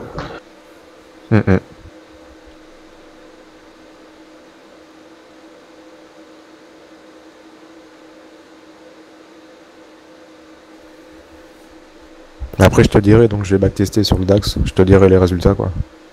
Ouais, ça m'intéresse de savoir ce que tu tiens. En tout cas, sur le CAC, je t'ai dit les résultats? Ouais, tu m'as dit 95. Ouais, voilà, c'est ça. C'est déjà pas mal, quand même. Bah, 95, j'ai envie de dire... En mettant un stop de 10-15 points à peu près. Tu peux pas perdre, quoi. Enfin, Ouais. Si tu peux perdre, t'es gagnant, quoi. Alors après, à toi de... De toute façon, des méthodes comme ça, genre, tu vas les respecter, une fois, deux fois, tu te rends compte que ça marche. Mais souvent, tu vas pas avoir beaucoup de trades dans la journée. Enfin, tu peux avoir des journées où il y a vraiment rien à trader. Bah, avec cette méthode, j'ai compté, t'as à peu près que de 2 trades par semaine. Ah ouais. C'est tout, ouais. Sur le CAC. Ouais. Non, moi j'en prends... en général, j'essaie toujours de me trouver un trade par jour, quoi. Après, moi, je prends des dépassements des Bollinger de moins de 10 points, tu vois. De 10 points, mais en quelle UT? 1 heure. Ouais, Le CAC dépasse ok. la Bollinger de 10 points au moins pour lancer le trade. Pour viser la réintégration. Parce que parfois, il m'arrive de regarder sur des trucs en 10 minutes, quoi. Ça dépend de la vol. Ça dépend vraiment de la vol, quoi. Là, par exemple, en 10 minutes, comme je t'ai dit, je l'aurais pas fait parce que vendredi soir, pression baissière, enfin... Je sais pas, c'est à toi, tu pratiques, et puis tu vois comment ça marche, quoi. Ouais, carrément. Mais je crois que c'est toi qui m'avais parlé d'un mec de chez IG. Tu m'avais donné son pseudo, mais je m'en souviens plus. Qui faisait que des trades de ce type-là, un peu. Avec les Bollinger? Avec les Bollinger. Ah, c'est pas moi. Non, ça me dit rien. Je crois pas, non. Ça me dit rien, non. Putain, moi je me rappelle d'un gars, à l'époque, j'organisais des concours sur Vidéobourse, des championnats de trading, tu sais, en démo.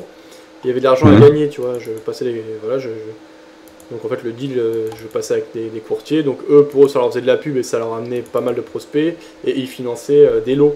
Et genre, il y avait... ça durait 1 mois ou 2 mois selon les périodes. Et là, il y avait un moment, un championnat sur 1 mois. Le capital de départ, c'était sur du compte démo. Hein. Mais c'était 3000 euros. Et le mec, en 1 mois, avait monté à plus de 80 000 euros avec une régularité incroyable. Et il tradait sur le câble avec les bandes de Bollinger. Et il avait d'excellents résultats. Bon, alors après, voilà, ce sera pas toujours le cas, mais ouais, il y a des trucs à faire avec les bandes de Bollinger. Ils donnent quand même... Les bandes de Bollinger, elles donnent des signaux intéressants, je pense, pour ceux qui font un peu une approche contrariante où on vise un retour sur un point qui a déjà été travaillé. Ça peut donner des trucs pas mal a priori. Ouais, non, mais elle fonctionne. Après, c'est toujours... Je dirais que l'indicateur, c'est toujours une façon de l'utiliser, quoi. C'est pas genre on est en excès en dehors des Bollinger, j'achète comme un sourd si on est à la baisse et je suis sûr de gagner. Parfois tu vas te faire rincer, quoi, parce que pour tout un tas de raisons, faut toujours contextualiser ton indice et la situation et l'adapter par rapport à la volatilité, plein de règles de marché. Mais moi ce que j'ai constaté, c'est que bah comme dit Cédric, j'ai pas le chiffre en tête, mais en tout cas, en termes de probabilité de gain, c'est c'est très intéressant. Quoi. Ouais. Et toi, tu parles plutôt des indices là ou... Ouais, sur indice. Et donc justement, je me posais la question de savoir si ce type de comportement, c'était en fait un comportement psychologique. Il faudrait que je me renseigne un petit peu en fait derrière la théorie des Bollinger, puisque là encore, c'est un écart à la moyenne, je crois. Donc les probabilités que les cours soient compris entre les deux Bollinger sont importantes, d'où le chiffre que trouve Cédric. Mais du coup, si c'est un comportement de probabilité, à la fois de probabilité et à la fois de psychologie de marché, c'est-à-dire que même dans une descente, quand ça descend trop, il y a des spéculateurs qui vont acheter pour essayer de jouer un petit moment. Donc ça veut dire qu'on pourrait a priori l'appliquer sur tous les actifs du monde de la finance, quoi. Parce que je regardais sur Total, ça marche, sur du Forex, ça peut marcher. Enfin, tu me dis que ça marche, j'ai jamais regardé. Mais le Roll, ça doit marcher aussi. Sur indice, ça fonctionne. Sur action, ça fonctionne. Donc bon. Après, il faudrait limite avoir un logiciel pour détecter des configurations sur des actifs en dehors des Bollinger.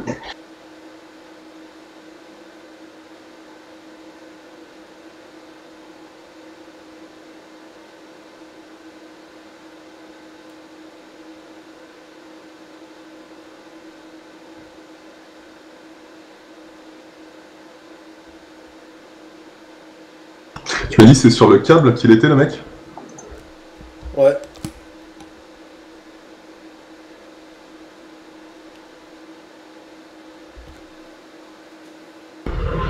Après ouais, faut contextualiser avec les résistances, les pivots, les...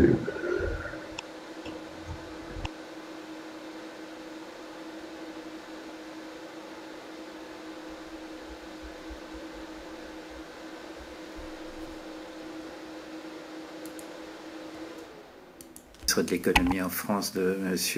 Emmanuel Macron. Pourquoi? Pas en raison de sa personne, mais parce qu'on sait son engagement du côté de la science, entre guillemets, économique, qui, à mon sens, comme vous le savez, n'est pas une science qui ne présente aucun des caractères de la scientificité, à part mimer les signes extérieurs de la scientificité qui sont un usage immodéré de l'outil mathématique. Sinon, je vous l'ai déjà expliqué à plusieurs endroits, mais je vous répète quand même pourquoi il s'agit d'un dogme. C'est un exemple donné par M. Donald Mackenzie, un sociologue des sciences britannique, qui est allé il raconte ça dans un ouvrage qui s'appelle, si j'ai bon souvenir, Not an Engine, but a Machine. Enfin, je vous mettrai le texte. Je suis pas sûr de m'en souvenir tout à fait correctement, mais en tout cas dans ce livre, il a des entretiens, et en particulier avec M. Scholes, qui est un prix Nobel d'économie. Il a aussi un titre de gloire, c'est d'avoir été à la tête de une des plus grandes faillites dans le domaine financier, à la tête de Long Term Capital Management, un hedge fund. Il a dû être sauvé par l'État américain, si je m'en souviens, c'est en 1996 ou 98. Et donc c'est M. Scholes qui a produit un modèle dont la fausseté m'avait sidéré à l'époque où je faisais de la finance, c'est-à-dire que tout le monde savait que le modèle était faux et tout le monde l'avait contourné pour essayer de pallier sa fausseté. Et ce qui apparaît dans ces entretiens avec M. Donald Mackenzie, c'est que M. Scholes le savait, il savait que son modèle était faux. Et quand il était interrogé par ce sociologue des sciences, il explique pourquoi. Il dit, voilà, il y avait les faits. Et puis, il ne s'excuse pas, hein. Il ne s'excuse pas quand il dit ça. C'est un constat simplement qui est fait par lui. Il y avait les faits d'un côté, et puis il y avait la théorie existante. Et tenir compte des faits aurait obligé à modifier la théorie existante. Alors, je vous apprends rien en vous disant que c'est le contraire, évidemment, de la méthode scientifique. Et c'est pour ça que cette science économique, malgré tous ces grands airs de scientificité, c'est un catéchisme de ce que j'appelle une religion féroce. C'est une religion qui vise à reconstituer un système de type féodal avec une aristocratie de l'argent. C'est délibéré, c'est voulu comme ça. Ça se trouve dit pratiquement dans ces termes-là, dans les livres, par exemple, de Monsieur Friedrich von Hayek. Alors, quand j'ai appris cette nomination, j'ai tout de suite, évidemment, je me suis moqué d'une des choses les plus ridicules dans les choses qui sont avancées de ce côté-là, je vous le dis tout de suite, M. Kondratiev, qui défend la théorie des cycles en économie, était lui marxiste, et donc il n'y a pas, je dirais, c'est un des caractères de cette science économique, entre guillemets, science entre guillemets économique, le fait de n'avoir aucun respect pour les faits. Ces gens-là ont trouvé des cycles dans l'économie qui vous font dire que quand ça va mal, eh bien ça va aller bien bientôt. Non, quand c'est allé mieux dans l'économie, c'est parce qu'on a mobilisé toutes les énergies pour essayer de résoudre des problèmes qui étaient à chaque fois différents. Quand on regarde un petit peu ces prétendus cycles, on s'aperçoit que c'est fait par des gens qui en fait n'ont aucune connaissance mathématique. Ces cycles sont des artefacts. On en voit une ou deux fois. Le reste c'est fabriqué. Le reste c'est en changeant les règles selon lesquelles on trouve des cycles. On se trouve encore des raisons de trouver éventuellement des exceptions où il n'y a pas de cycle, etc. Tout ça est fait d'une manière qui n'a aucun sens d'un point de vue mathématique. Il n'y a pas de cycle véritable dans l'histoire de nos économies. Il y a des écroulements successifs, ça c'est évident, et il y a des récupérations. On repart d'une certaine manière en ayant essayé de résoudre le problème. Ce qu'on est arrivé à faire d'une manière ou d'une autre, mais il n'y a rien d'un mouvement de balancier. Et quand on avait entendu dire, c'était il y a quelques années, Monsieur Hollande, eh bien, on est au bas du cycle et donc ça va repartir. Je m'étais arraché les cheveux en me disant où est-ce qu'il est allé trouver ça. En fait, il avait comme conseiller Monsieur Macron qui fait partie, qui est lui un de ces prêtres de cette religion féroce, comme on trouve à Bruxelles, représenté par les membres de la Troïka, que j'ai eu l'occasion, parce qu'on m'avait invité là au Parlement européen pour parler, de voir à l'œuvre ces gens-là. Ce sont des prêtres qui connaissent la qualité ou l'absence plutôt de qualité des choses qu'ils racontent. Voilà. Je ne vais pas faire trop long parce que je tiens tout ça à bout de bras. À bientôt. Voilà donc le point de vue critique de Paul Jorion. Alors, toujours un leurre sur mon dos qui est remonté. On est revenu dans la zone qu'on avait travaillé hier en fin de séance. Donc les acheteurs qui n'ont pas lâché de l'Est. On verra comment on clôture. Toujours mon billet vendeur. Et quelques positions ouvertes donc proche du point d'équilibre. On va voir ce que ça donne.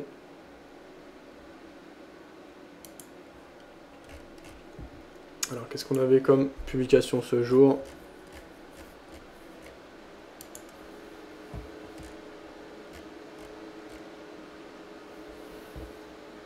Emmanuel Macron, tiens on en parle pas mal, est un socialiste qui est banquier.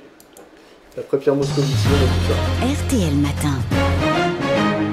7h50 sur RTL, Jean-Michel Apathy, vous recevez Pierre Moscovici. Bonjour Pierre Moscovici. Bonjour Jean-Michel Apathy. Vous endosserez dans quelques jours votre nouveau costume de commissaire européen, mais pour l'immédiat, vous assisterez aux universités d'été du Parti Socialiste à La Rochelle. Il y a seulement 4 mois, vous étiez ministre de l'économie. Diriez-vous, comme Manuel Valls l'a fait devant le MEDEF, j'aime les entreprises ? La formule ne me gêne pas. La formule ne me choque pas. Je veux bien la prononcer. Allez-y. J'ai pas d'ailleurs de preuves à donner en la matière puisque vous aimez les entreprises. Bien sûr, j'aime les entreprises. J'aime l'entreprise. Même. D'accord. Parce que j'ai été pendant des années élu local et je me souviens de m'être battu aux côtés des entrepreneurs, aux côtés de PSA, des sous-traitants de l'automobile, pour qu'on sorte de la crise dans un bassin d'emploi, le Pays de Montbéliard, auquel je reste et resterai attaché. Mais c'est presque un gros mot chez les socialistes. Mais non, c'est pas un gros mot. Mais si vous avez vu le choc que ça a provoqué. Non, je crois que c'est un peu plus compliqué que ça. Ce qui provoque choc, c'est l'image. C'est-à-dire vous êtes devant le MEDEF, qui par ailleurs conteste assez souvent la politique du gouvernement, qui en demande plus, et voilà, au lendemain d'un remaniement ministériel. Donc tout ça, ça fait image. Et je pense que les médias, ils sont pour quelque chose. Mais vous savez, c'est pas d'hier que la gauche aime l'entreprise. La gauche aimait l'entreprise dans les années 80 avec Pierre Bérégovoy. La gauche aimait l'entreprise dans les années 90 avec Demis Strauss-Kahn. Amour honteux assez souvent, il faut le dire. Non, il n'est pas honteux parce que qu'est-ce que c'est l'entreprise ? L'entreprise, c'est une collectivité humaine et c'est le lieu de la création d'emplois, c'est le lieu de la croissance. On ne peut pas créer d'emplois, on ne peut pas faire en sorte que les ouvriers trouvent ou retrouvent du travail dans ce pays s'il n'y a pas une industrie forte, s'il n'y a pas des entreprises fortes. Mais alors attention, une fois qu'on a dit j'aime l'entreprise, on n'a pas tout dit. On a dit aussi qu'il faut que les entreprises jouent leur rôle. Et précisément que les entreprises créent de l'emploi, créent de la richesse. Il est légitime que les entreprises de ce pays disent il faut que l'État fasse des efforts pour la compétitivité. Depuis 2012, quand j'étais ministre de l'économie et des finances, on a travaillé à la compétitivité du pays. Par exemple, la création du crédit d'impôt compétitivité emploi et le pacte de responsabilité qui avait été lancé depuis le mois de janvier. Mais il est important qu'il y ait un pacte. Qu'est-ce que c'est qu'un pacte ? Un pacte, c'est quand deux acteurs se mettent ensemble et se disent nous sommes d'accord pour une préférence collective, et cette préférence collective, ça doit être l'emploi. Et donc, j'aime l'entreprise, je souhaite aussi que les entreprises créent des emplois, créent de la richesse, investissent, parce que c'est déterminant, on les aide pour ça. Si on fait un point quand même ce matin, au ministère de l'économie aujourd'hui que vous avez occupé, il y a Emmanuel Macron, qui est ancien gérant de la banque Rothschild, et il y a un peu plus de 2 ans, François Hollande, vous étiez directeur de sa campagne, Pierre Moscovici, disait... Mon principal adversaire, c'est la finance. Vous comprenez que les gens soient un peu perdus quand même. Vous le comprenez. Je rappelais que quand j'étais ministre de l'économie et des finances. Donc il y avait les deux ensemble. Oui, bien sûr. Mais vous comprenez qu'on passe d'un gérant de la banque Rothschild à mon adversaire, c'est la finance. Je vais aujourd'hui. Vous comprenez qu'on est un peu perdu. Je me dirige vers des fonctions de commissaire européen. Je suis plus dans la politique nationale comme je l'étais hier. Mais je veux dire un mot là-dessus parce que je connais bien Emmanuel Macron. J'ai travaillé avec lui. Il était le collaborateur économique, le secrétaire général adjoint de l'Élysée. Et vous savez, ce n'est pas un banquier qui fait un passage par le socialisme. C'est un socialiste qui a été banquier.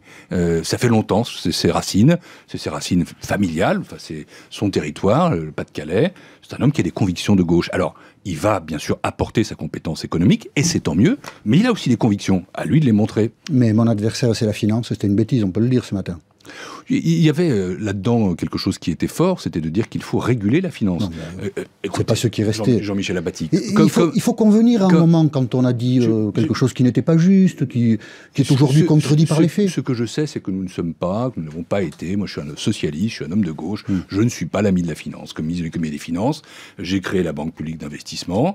J'ai fait en sorte aussi qu'on lutte de façon plus efficace contre l'évasion fiscale, contre la fraude fiscale, contre l'érosion des bases fiscales, et on a aussi fait une loi bancaire qui permet précisément d'éviter que les activités spéculatives ne soient pas contrôlées. Le problème, c'est de réguler mais vous la comprenez finance. Que les gens sont un peu perdus quand même, parce que ce que vous expliquez est un peu raffiné. Vous le comprenez. Je comprends qu'ils puissent avoir des interrogations, mais en même temps, vous savez, il y a une constance quand même dans tout ça. Cette constance, c'est que la France est un pays qui est un grand pays. C'est toujours la 2e économie de la zone euro, c'est la 5e économie mondiale, mais qui a besoin de mener des réformes, et que le quinquennat de François Hollande est un quinquennat de redressement économique, de redressement productif, et ça passe par la régulation financière, ça passe aussi par une politique pour la compétitivité, donc pour l'entreprise, et je dirais même avec l'entreprise. Pour finir sur la politique intérieure, vous avez cohabité pendant 2 ans avec Arnaud Montebourg à Bercy. C'était une cohabitation difficile, on s'en souvient. Le départ d'Arnaud Montebourg est une bonne chose ? Écoutez, moi je fais aucun commentaire de cette nature-là. Quand on ne fait pas de commentaires, c'est qu'en général on a des choses méchantes à dire, mais qu'on ne veut pas les dire. Vous savez, nous n'avons pas le même tempérament, on le sait, nous n'avons pas la même sensibilité politique en tout. Et son départ est une bonne chose ? Je peux avoir tel ou tel souvenir, mais je me suis appliqué à moi-même, et je continuerai, un devoir d'élégance, de loyauté, de fidélité. J'ai été le directeur de la campagne de François Hollande, vous l'avez rappelé, j'ai été ministre de l'économie et des finances, et je me suis fixé une tâche qui est la tâche d'un homme d'État, qui est d'être au service de mon pays, qui n'est pas de commenter ce que fait tout l'hôtel. Mais je comprends bien. Arnaud Montebourg, pendant les années où j'étais ministre de l'économie et des finances, c'était ministre du redressement productif. Il y avait eu parfois des petits heurts verbaux, mais pas plus que ça. Pas plus que ça, d'accord. Les dirigeants européens se retrouvent ce soir à Bruxelles pour un sommet. Alors, la question est assez simple, Pierre Moscovici. La France avait promis d'être sous la barre des 3% de déficit l'année prochaine. Doit-elle demander un nouveau délai pour honorer cet engagement, ou doit-elle dire nous tiendrons cet engagement. C'est pas la question qui va être posée demain, c'est pas la question qui va être posée dans les prochains temps. C'est la question que je vous pose. Oui, mais je vais parce qu'elle se pose comme ça. Permettez-moi de vous dire que la question que se posent ceux qui nous écoutent, la question que se posent les Européens. Non. Si, attendez. C'est comment est-ce qu'on réoriente la construction européenne vers la croissance et l'emploi. Non. Parce que c'est ça qui est déterminant. Vous l'avez fait au nom de la France, a pris l'engagement en 2015 d'être sous la barre des 3% de déficit. Tout le monde dit qu'elle n'y sera pas. Est-ce qu'il faut maintenir cet engagement ou est-ce qu'il faut demander un nouveau délai? C'est la tâche du gouvernement que de discuter cela avec la Commission européenne, l'actuelle et la prochaine. Il faut le discuter, c'est-à-dire on n'est pas certain qu'elle tiendra le délai. Ce que je veux dire, c'est que la France a toujours respecté les règles européennes, et toujours respecté le pacte de stabilité. Honoré ses engagements. C'est que la France, quand elle a obtenu une dérogation, non pas une dérogation, mais un délai, et je l'ai fait pendant 2 ans, jusqu'en 2015, elle l'a fait au nom de circonstances exceptionnelles qui sont reconnues par les traités. La question qui est posée, c'est pas de remettre en cause les règles, la France ne le fait pas, la France ne le demande pas, c'est de savoir comment appliquer ces règles, est-ce qu'il faut une flexibilité, et quel est le rythme de réduction des déficits. Le rythme de réduction des déficits dépend justement de l'appréciation qu'on se fait, par exemple de la situation de l'inflation en Europe, ou de la faible croissance en Europe. Donc on va demander un nouveau délai. Je n'en sais rien, mais ce que je sais, c'est que les circonstances doivent être examinées de manière très précise. Le gouvernement le fait, la Commission européenne le fait. Il ne doit pas y avoir là-dessus d'ailleurs d'opposition franco-allemande, parce qu'il ne s'agit pas encore une fois de remettre en cause des règles, mais de savoir comment on les applique, à quel rythme, compte tenu de circonstances particulièrement difficiles en Europe, que l'Allemagne connaît aussi. Pierre Moscovici, qui aime bien reformuler les questions, comme ça évite quelquefois d'y répondre. J'ai répondu ce matin. Bonne journée. Alors, ça c'était le point de vue de l'ancien ministre de l'économie. Ça s'énerve un peu du côté du Forex, ça bouge peu du côté des marchés actions. 17h27, on aura la clôture dans 3 minutes, donc ça peut amener du mouvement. On suivra ça avec intérêt. On va continuer à prendre de l'info en cette fin de semaine.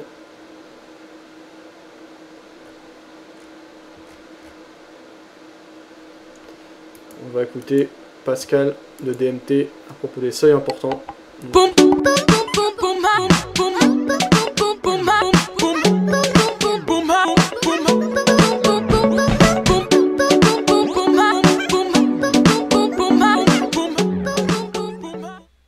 Bonjour à tous, on va aujourd'hui parler des seuils importants qu'on appelle les supports et résistances.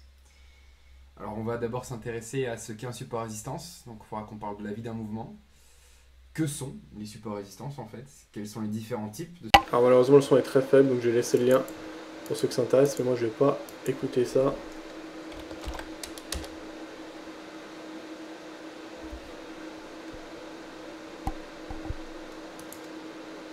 Alors, toujours une pression sur le Forex. Ça a peu de répercussions pour le moment sur le marché action, mais ça commence à en avoir sur le Dow Jones qui monte pour le moment. On reste dans une dynamique relativement faible, mais c'est plutôt les acheteurs qui profitent pour l'instant de ce mouvement. L'eurodoll qui plonge, on verra ce qu'il en est par la suite. 17h29. Fixing dans 1 minute. Marc Fiorentino, flexibilité et modifier les droits sociaux. Maintenant, il va falloir avoir encore plus de courage et prendre des mesures qui sont des mesures de fond. Capri Schröder en 2003, on sait ce qui s'est passé politiquement pour lui après. Et aujourd'hui, on est exactement dans la situation de l'Allemagne il y a 10 ans. Alors la question de savoir, c'est est-ce qu'on est capable de prendre les mesures nécessaires et d'avoir le courage pour faire ce qui a été fait en Allemagne il y a 10 ans et on voit les résultats. Quelles mesures? On rappelle en quelques mots. Ce dont on a parlé tout à l'heure, c'est-à-dire flexibilité du travail, ça c'est très important. Abaissement, modification des droits sociaux de façon assez générale, c'est-à-dire que là on pèse assez lourd sur la sécurité sociale, sur la retraite, sur les allocations chômage. Donc ça, ce sont des choses qui sont assez lourdes. Voilà, le point de vue rapide de Marc Fiorentino.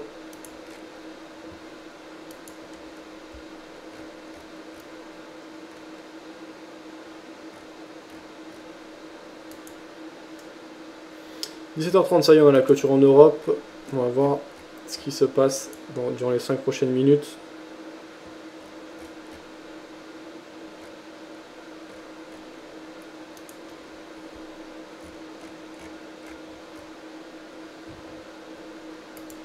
L'évolution du prix, je ne sais pas si le son était meilleur là, du côté de Pascal.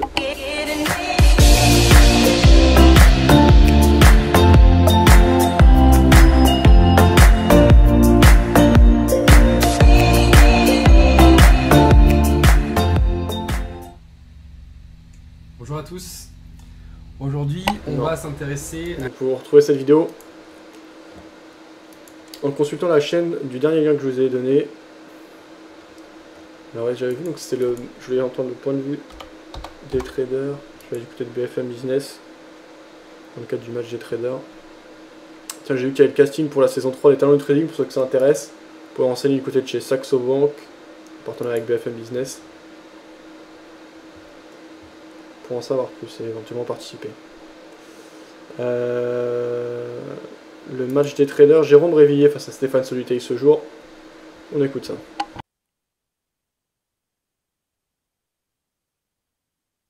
One, two, one, two. Les huîtres traversent déjà toute la France. Vous m'apportez la trésorerie pour leur faire traverser l'Atlantique? Ma machine m'a lâché.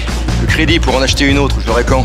Besoin de trésorerie? Développement à l'international? En 2014, nous finançons 100 000 projets.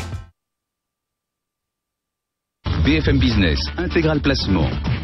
Le match des traders. Ils sont là, ils sont en place, nos deux traders qui vont s'affronter pour vous livrer chacun leur stratégie pour cette séance boursière. Stéphane Soluteil, bonjour Stéphane. Bonjour à toutes et à tous. On vous retrouve en duplex depuis Technibourse et avec vous aujourd'hui Jérôme Revillier. Bonjour Jérôme. Bonjour à tous. Jérôme Revillier, trader et directeur d'Eol Trading. Jérôme, on a un CAC 40 qui repart un peu à la hausse aujourd'hui, plus 0,3 après s'être fait peur hier sur des considérations ukrainiennes. Aujourd'hui, on repart à l'assaut des 4400 points. Oui, tout à fait. On se reprend. Bon, on est surtout dans l'attente des chiffres d'inflation en zone euro qui vont tomber dans quelques minutes. Toujours pareil, hein, techniquement, pas tellement de nouveautés. Moi, je vais parler du futur principalement. Toujours cette barrière des 4400, 4410 à franchir pour vraiment avoir un catalyseur, une accélération haussière. En dessous de ce seuil, moi je privilégie plutôt la baisse, avec prudence toutefois, vu qu'il y a pas mal de statistiques aujourd'hui. Donc j'attendrai la rupture des 4350 pour viser vraiment un repli plus marqué. Donc là pour l'instant dans l'attente, un petit peu comme les marchés ce matin, et un travail sur cassure pour vraiment essayer de jouer des accélérations. Vous le disiez, l'arbitre aujourd'hui, ce sera le chiffre d'inflation qui sera publié à 11h. On le suivra en direct évidemment sur BFM Business, nouveau chiffre d'inflation pour la zone euro. On verra si le spectre d'une déflation se met peu à peu en place et si cette déflation devient plus menaçante. En attendant, qu'est-ce que vous recommandez? Est-ce qu'il faut se couvrir? Est-ce qu'il faut se couvrir aussi face aux événements géopolitiques? Comment vous faites, vous, face à ces incertitudes qui en ce moment plombent un petit peu le marché quand même? Alors, face à l'incertitude, ce qu'il y a de mieux à faire, c'est de rester très prudent, plutôt à l'écart. Voilà, de prendre vraiment des positions de swing avec des stops assez larges, peu de risques, et vraiment rester en observation. Et ce qui est le plus dur souvent pour les traders particuliers, c'est de patienter en attendant de vrais signaux. Parce que là, pour l'instant, on est dans une zone un petit peu où les choses se sont stabilisées. Les indices ont montré vraiment une belle résilience à la situation géopolitique et aux différents aux événements qui se sont passés. Donc c'est un petit peu trop tôt pour vendre pour le moment. Maintenant, voilà, il faut vraiment patienter et rester tranquille. Et le signal, vous nous disiez, ce sera à partir de 4400, 4410. Hein. C'est le seuil à partir duquel vous serez beaucoup plus convaincu à l'achat. Voilà, à l'achat 4400, 4410, même si, je crois comme Stéphane, j'ai un biais baissier un petit peu plus marqué et je m'attends un petit peu plus au franchissement des 4350 pour jouer une accélération baissière. Alors justement, Stéphane, quel est votre scénario pour cette séance qui va suivre qui va avoir un virage à 11h dans maintenant 21 minutes avec ce chiffre d'inflation très attendu. En attendant, qu'est-ce qu'on fait et qu'est-ce qu'il faudra faire après 11h? C'est vrai que déjà le CAC 40 est tiraillé entre deux courants ce matin. Un courant plutôt négatif en provenance de l'Ukraine, entendu. Le bruit des bottes n'est jamais très favorable pour les marchés.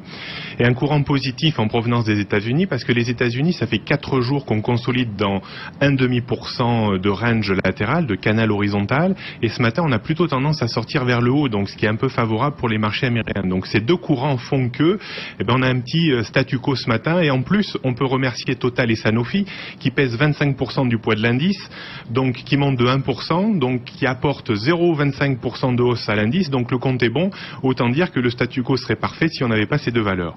Alors qu'est-ce qu'on fait? Un petit peu comme Jérôme, c'est-à-dire 4400, 410, c'était et ça reste ma zone de résistance majeure. Si on l'a débordé immédiatement, il y aurait certes un courant favorable. On pourrait monter jusqu'à 4450, voire 4500 points.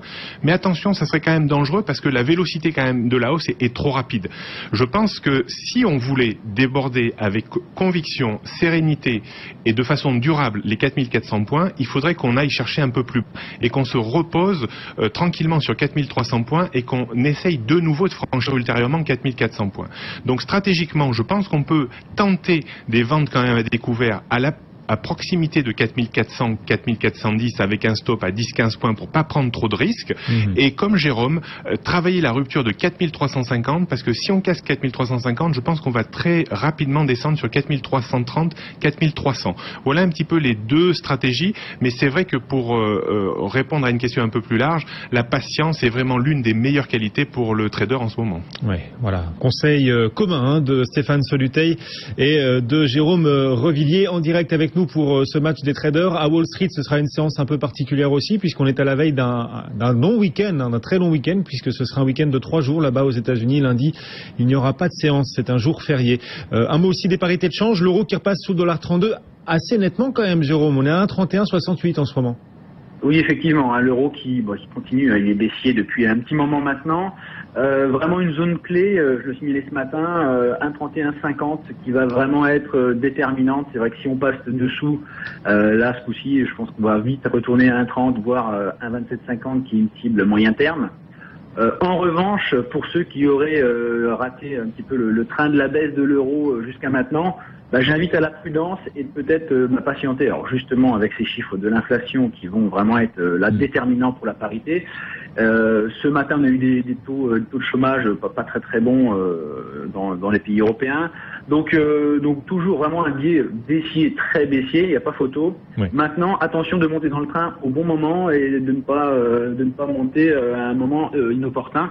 Donc j'attendrai peut-être d'observer la réaction et d'attendre aussi la rupture des 1,3150, toujours dans cette même cohérence et dans cette même optique de patience et de vouloir optimiser ses probabilités. Stéphane, pour vous aussi, 1,3150, c'est un seuil majeur sur la parité euro-dollar? Oui, on le voit ces derniers jours, on a bien rebondi sur ce niveau, c'est un petit niveau intermédiaire, c'est pas un gros niveau de support, hein, il peut casser vraiment assez facilement. Par contre, en correction technique, je pense qu'on ne montera guère au-delà de 1,3250, 1,33, donc ça serait une opportunité pour reprendre le courant baissier, mais je suis vraiment comme Jérôme, je pense qu'à la fin de l'année, on verra une parité entre 1,28 et 1,30 sans problème. Merci messieurs, c'était le match des traders, Stéphane Soluteil, technibourse.com et Jérôme Revillier, qu'on va garder d'ailleurs en direct avec nous à l'antenne dans un instant pour évoquer la valeur du jour. Et puis vous qui êtes peut-être fan des adeptes de Jean-Louis Cussac, sachez que Jean-Louis sera de retour à partir de lundi, de retour de vacances. Le CAC 40 gagne en ce moment 0,32%, on est à 4380 points. Voilà le point réalisé par BFM Business. Bonjour. Alors toujours vendeur sur mon dos qui est bien remonté en cette fin de séance, qui est mauvais pour moi. Bon, les pertes sont faibles, il y a même une des positions qui est positive. Donc si besoin, je réduirai considérablement mon exposition. On va voir un peu ce que font les marchés américains sans les Européens. On peut avoir des mouvements. Lundi, les US sont fermés, donc ça va être un long week-end. Du coup, il peut y avoir des prises de bénéfices ou des choses qui se passent avant le week-end, quand il y a des longs week-ends comme ça. Donc on verra ce qu'il en est.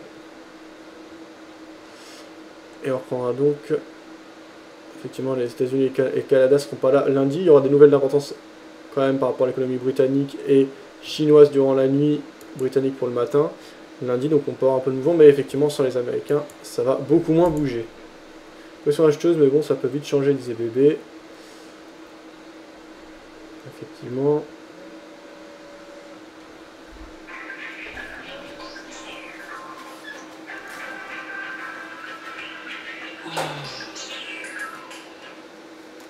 Ouais.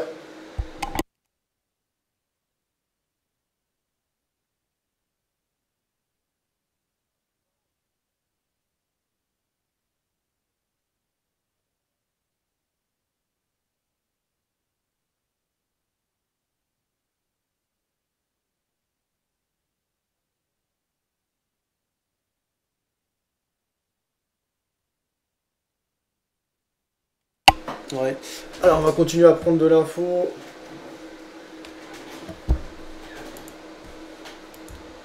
On voit un peu ce qui se dit en cette fin de semaine justement avec des acheteurs qui sont forts de nouveau sur les marchés actions après une journée de baisse. Donc les valeurs qui n'arrivent pas à s'imposer.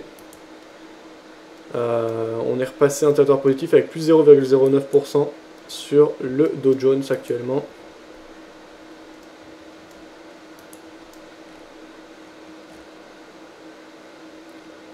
Jean-Philippe Dubosc, moi ça pas très intéressant.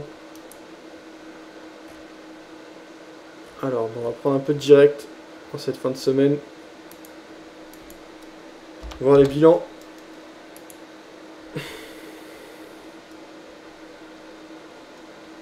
Et le point de vue des différents traders. Je vous retrouve dans quelques instants.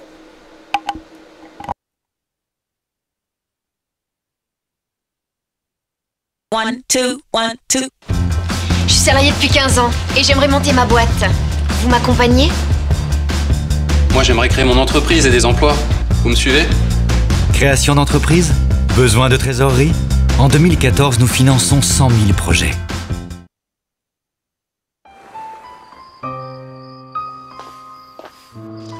Regarde, tu peux faire un vœu. C'est fait. N'interrompez jamais le plaisir d'un café Senseo. Et laissez-vous tenter par les cappuccinos Senseo. Nouveau, découvrez Choco Intense et Café Macchiato. Essilor, un petit commentaire. Alors Essilor, effectivement, c'était une société qui avait un petit peu déçu en année 2013, puisque la croissance était pas mal tassée. Et là, c'était un titre qui n'avait pas fait grand-chose, qui avait même plutôt baissé depuis son plus haut de fin du premier trimestre 2013, qui était au 15 août à 71-72 euros, là qui est remonté avec les résultats au-dessus de 80. Ce qui est intéressant dans les résultats, c'est que c'est vraiment toute l'illustration de la beauté un peu du modèle Essilor, puisque on a à la fois une croissance organique qui est forte en accélération et portée par l'innovation, et puis ça fait partie aussi du modèle, une contribution très forte des acquisitions qu'ils appellent bolt-on, donc qui sont en continuité de leur activité, ou les acquisitions plus stratégiques comme Transition ou Costal.com. Et ce qui est intéressant avec Transition, c'est qu'il y a des synergies qui sont très significatives et qui vont être réemployées pour accélérer en fait le budget marketing et communication de l'ordre de 100 millions d'euros d'ici 2016, ce qui va avoir pour effet de muscler la croissance organique pour le coup de Essilor. Et donc on voit qu'il y a un mécanisme et un modèle économique qui fonctionne. Vous avez vraiment creusé le sujet. C'est une de nos principales positions. Ouais. Ah d'accord, très bien.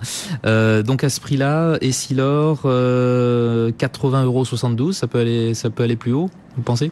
Alors nous, tel quel, on a encore un petit peu de potentiel de hausse. Après, ce qui est dur à prendre en compte dans ce type-là de modèle économique, c'est la création de valeur qui est liée aux acquisitions. Et on se rend compte que historiquement, Essilor a créé énormément de valeur avec les acquisitions. C'est un peu dur pour nous de le prendre en amont dans notre objectif de cours, mais même hors acquisition, on a encore quelques pourcentages de hausse. Alors Essilor fait partie de ces valeurs qui profitent de la remontée du dollar. Elle s'est accentuée aujourd'hui. Nicolas Chéron, ce qui s'est passé aujourd'hui sur l'euro-dollar, ça renforce vos convictions que voilà, le mouvement va s'accélérer?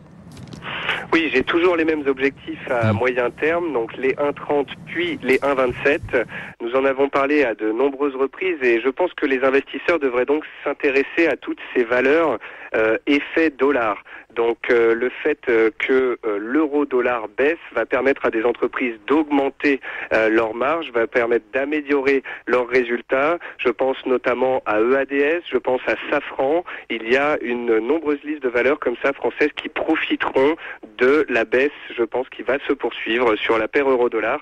Mais petit bémol, attention quand même à la semaine prochaine, puisque notre cher Mario Draghi viendra infirmer ou non ce qu'il a dit ces derniers temps sur un possible plan d'assouplissement quantitatif. Voilà, ce sera le 4 septembre, jeudi 4 septembre. Mais on peut quand même passer rapidement à la baisse, le cap des 1,30, vous pensez ? Je pense que si Mario Draghi n'entraîne pas un rebond sur les marchés et qu'il garde le discours qu'il a eu ces derniers temps, je pense que dans les 2 à 3 semaines qui viennent, on pourrait rapidement toucher et franchir ce seuil parce que la baisse est puissante et ça fait très longtemps, en fait, ça fait 1 an et demi que la paire euro-dollar était enfermée dans un carcan, que sa volatilité était au plus bas sur les 20 dernières années et là on fait vraiment face à un mouvement puissant et d'après moi, tout rebond sur cette paire est un rebond à vendre car les perspectives sont foncièrement baissières.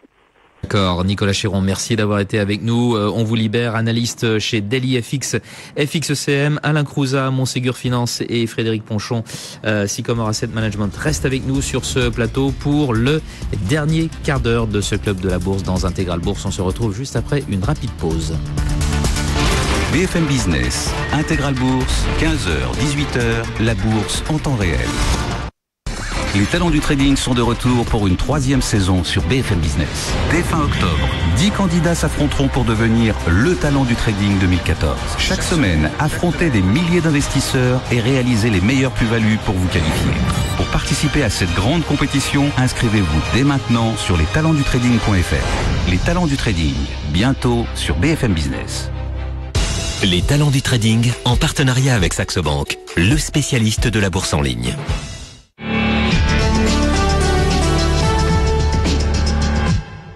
Quand vous consommez 10 minutes de cloud, certains vous facturent 1 heure. Chez CloudWatt, 10 minutes consommées, c'est 10 minutes facturées. C'est CloudWatt.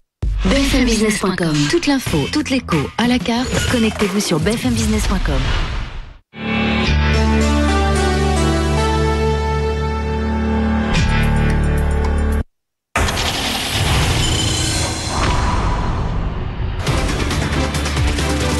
BFM Business, 15h, 18h, l'émission 100% Bourse.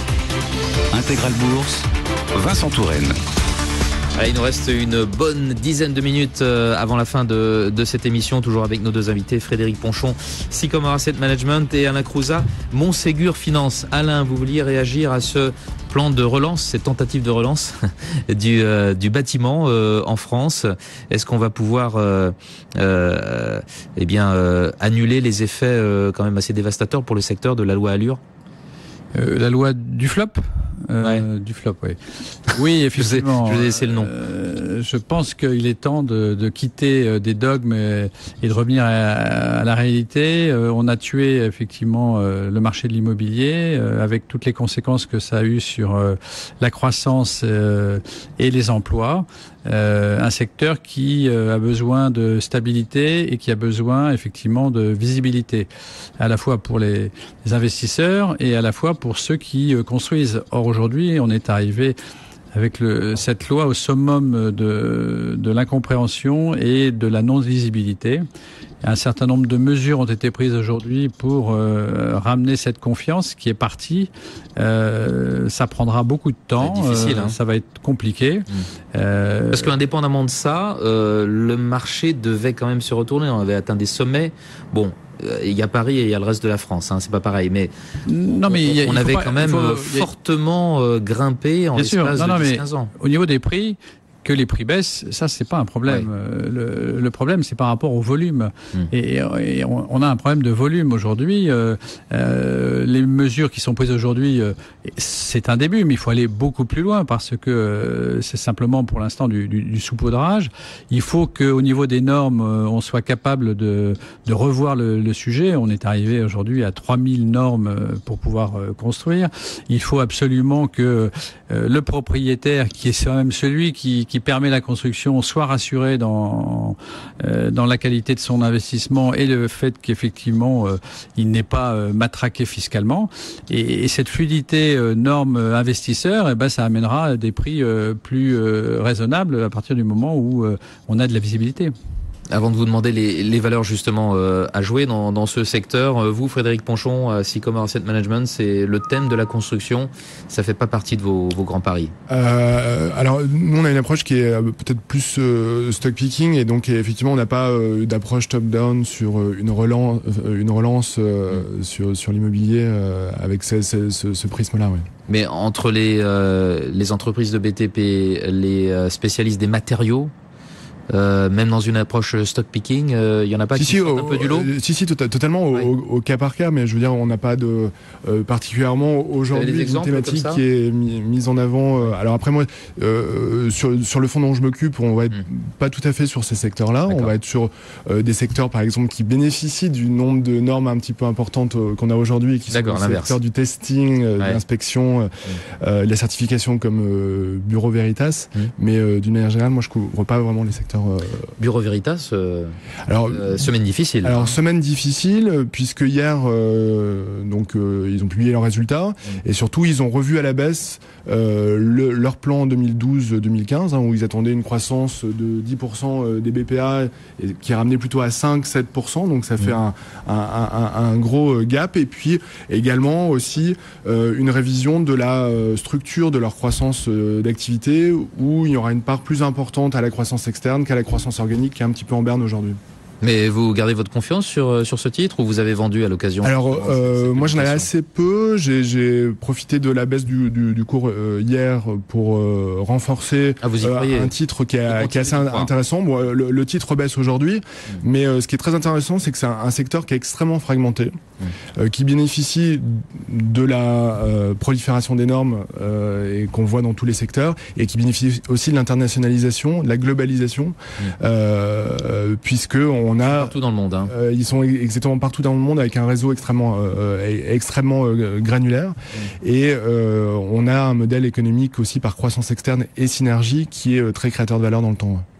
Alain Crouzat, on a parlé beaucoup de Bouygues cette semaine aussi, avec la publication des chiffres qui n'ont pas franchement enthousiasmé le marché. D'ailleurs, on voit aujourd'hui que Bouygues, avec un petit peu de décalage, est l'une des plus fortes baisses du CAC 40, moins 2,91% à 27,93 €. Il y a aussi l'aspect télécom des choses qui inquiète un petit peu sur Bouygues. Oui, les deux problèmes qui ont été soulevés, c'est l'aspect télécom avec le feuilleton Bouygues dont on a beaucoup parlé, savoir comment ils s'en sortiront vu la situation et le scénario qui a été fait à travers SFR et Free, qui risque d'aller aux États-Unis faire son marché. Et puis il y a le secteur de la construction qui a pénalisé aussi les résultats de Bouygues.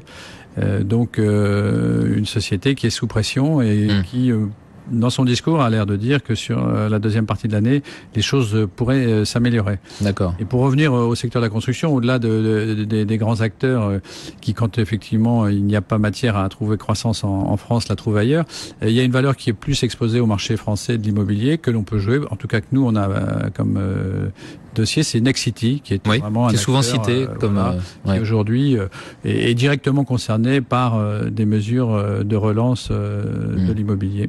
Dans le BTP, FH, ces résultats ont été bien accueillis cette semaine, à l'inverse de Bouygues. Oui, parce que là, on est sur un groupe international et l'effet repris sur le marché français, ça ne sera pas l'élément le plus déterminant dans la valeur. Certains de vos confrères sont plus portés sur les fabricants de matériaux. Oui, Saint-Gobain, des équipements électriques avec Schneider Electric, vous aussi. Mais là aussi, on est sur des acteurs mondiaux. On a vu que, par contre, c'est des secteurs, à travers notamment le ciment, où il y a eu une concentration. Vous avez vu donc Lafarge, ciment français qui a été absorbé par sa maison mère. Donc on a une concentration d'acteurs qui, au niveau mondial, ont besoin effectivement de se regrouper pour aller retrouver de la rentabilité et des marges. Mais vous restez à l'écart de ces grands acteurs pour l'instant. Non, on y était. Je vais jouer un peu cette concentration. Donc on en a bénéficié. Aujourd'hui, on est plus un petit peu sur des acteurs de niche tels que celui qu'on vous a parlé. Donc. Ouais, bon, ça bouge pas des masses. Je vais alléger mes positions pour le week-end et je vais partir. Alors, celle-ci coupée, celle-ci coupée, celle-ci coupée. Et le reste, je vais laisser courir. Donc, ce qui réduit le gain du jour à 0,27%, avec 3 pertes actées, mais qui permet d'alléger ma position, de garder une exposition significative à la vente. Bon, on verra après comment ça se passe la semaine prochaine. Là, je suis à 22 $ du point. Alors, je vais faire un calcul, voir si je suis pas trop exposé. 22 $ du point. 22 fois 170 ce serait 1% si on a un gap de 1% par exemple. Ça ferait une perte, ouais, quand même de plus de 2%. Après un gros gap haussier, c'est plus rare, enfin c'est moins redouté qu'un gros gap baissier, mais c'est toujours possible. Je suis en train de réfléchir si je réduis mon exposition encore ou pas. Non, ça va aller. Je vais m'arrêter là. Donc voilà, toujours mes positions à la vente sur le dos. Une bonne journée clôturée, tant mieux. Malgré ce retour des acheteurs et donc les vendeurs qui ne parviennent pas à s'imposer. Et donc finalement pas de signe de force vendeuse, au contraire plutôt un signe de faiblesse puisque les vendeurs ne parviennent pas à s'imposer et à prendre en main le marché.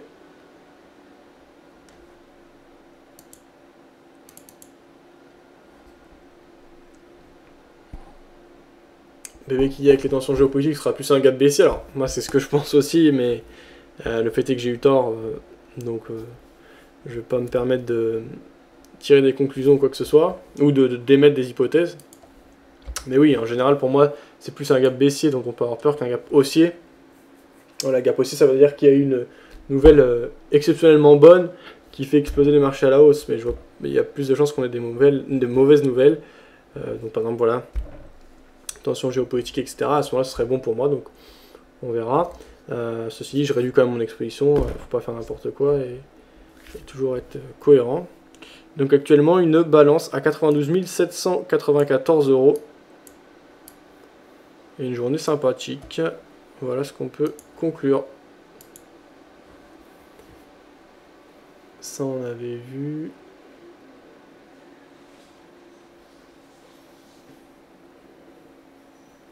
Je dis rien avec certitude comme toi, disait bébé. C'est pas une affirmation, ok. Alors c'est parler de Porsche sur le chat écrit. D'ailleurs, est-ce qu'il y en a d'entre vous qui font le concours de zone bourse? L'année dernière, je me rappelle, en début d'année, là, j'étais allé leur rendre visite. Il y avait une Porsche à gagner, on l'avait testé, c'était marrant.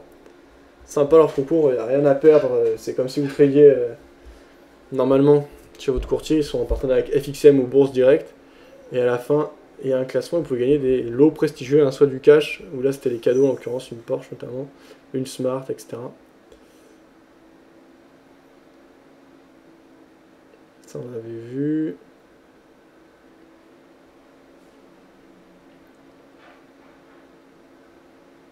Je me suis juste une histoire de capital avec 100 000 €. Tu peux commencer à te faire un salaire correct, disait bébé. Ça on avait vu. Quelqu'un chez Ducascopy demandait bébé. Non. Après j'ai eu des bons échos de Ducascopy.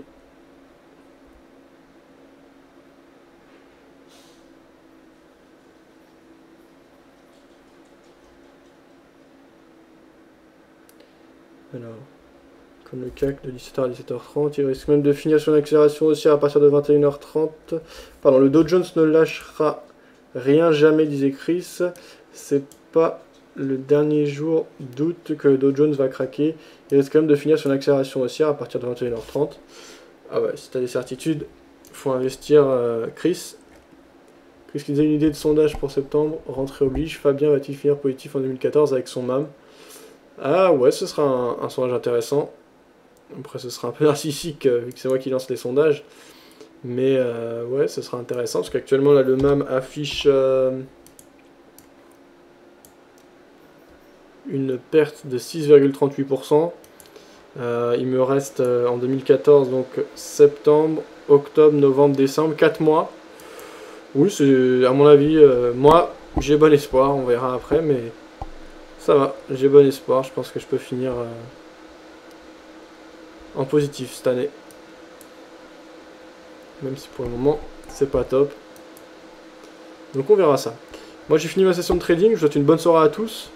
On va avoir des vidéos qui vont sortir là, donc restez connectés, venez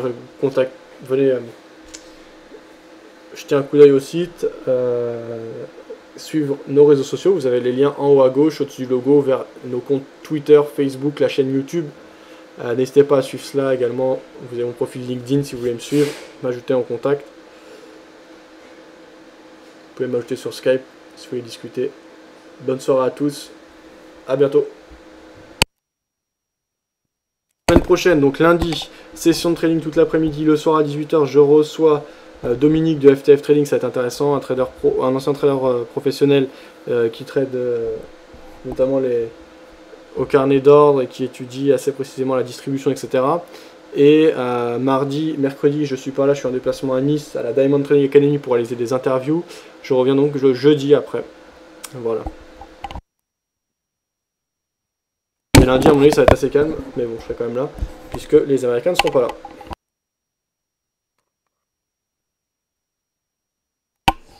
J'y vais, bonne soirée à vous. A plus, bon week-end. Ouais.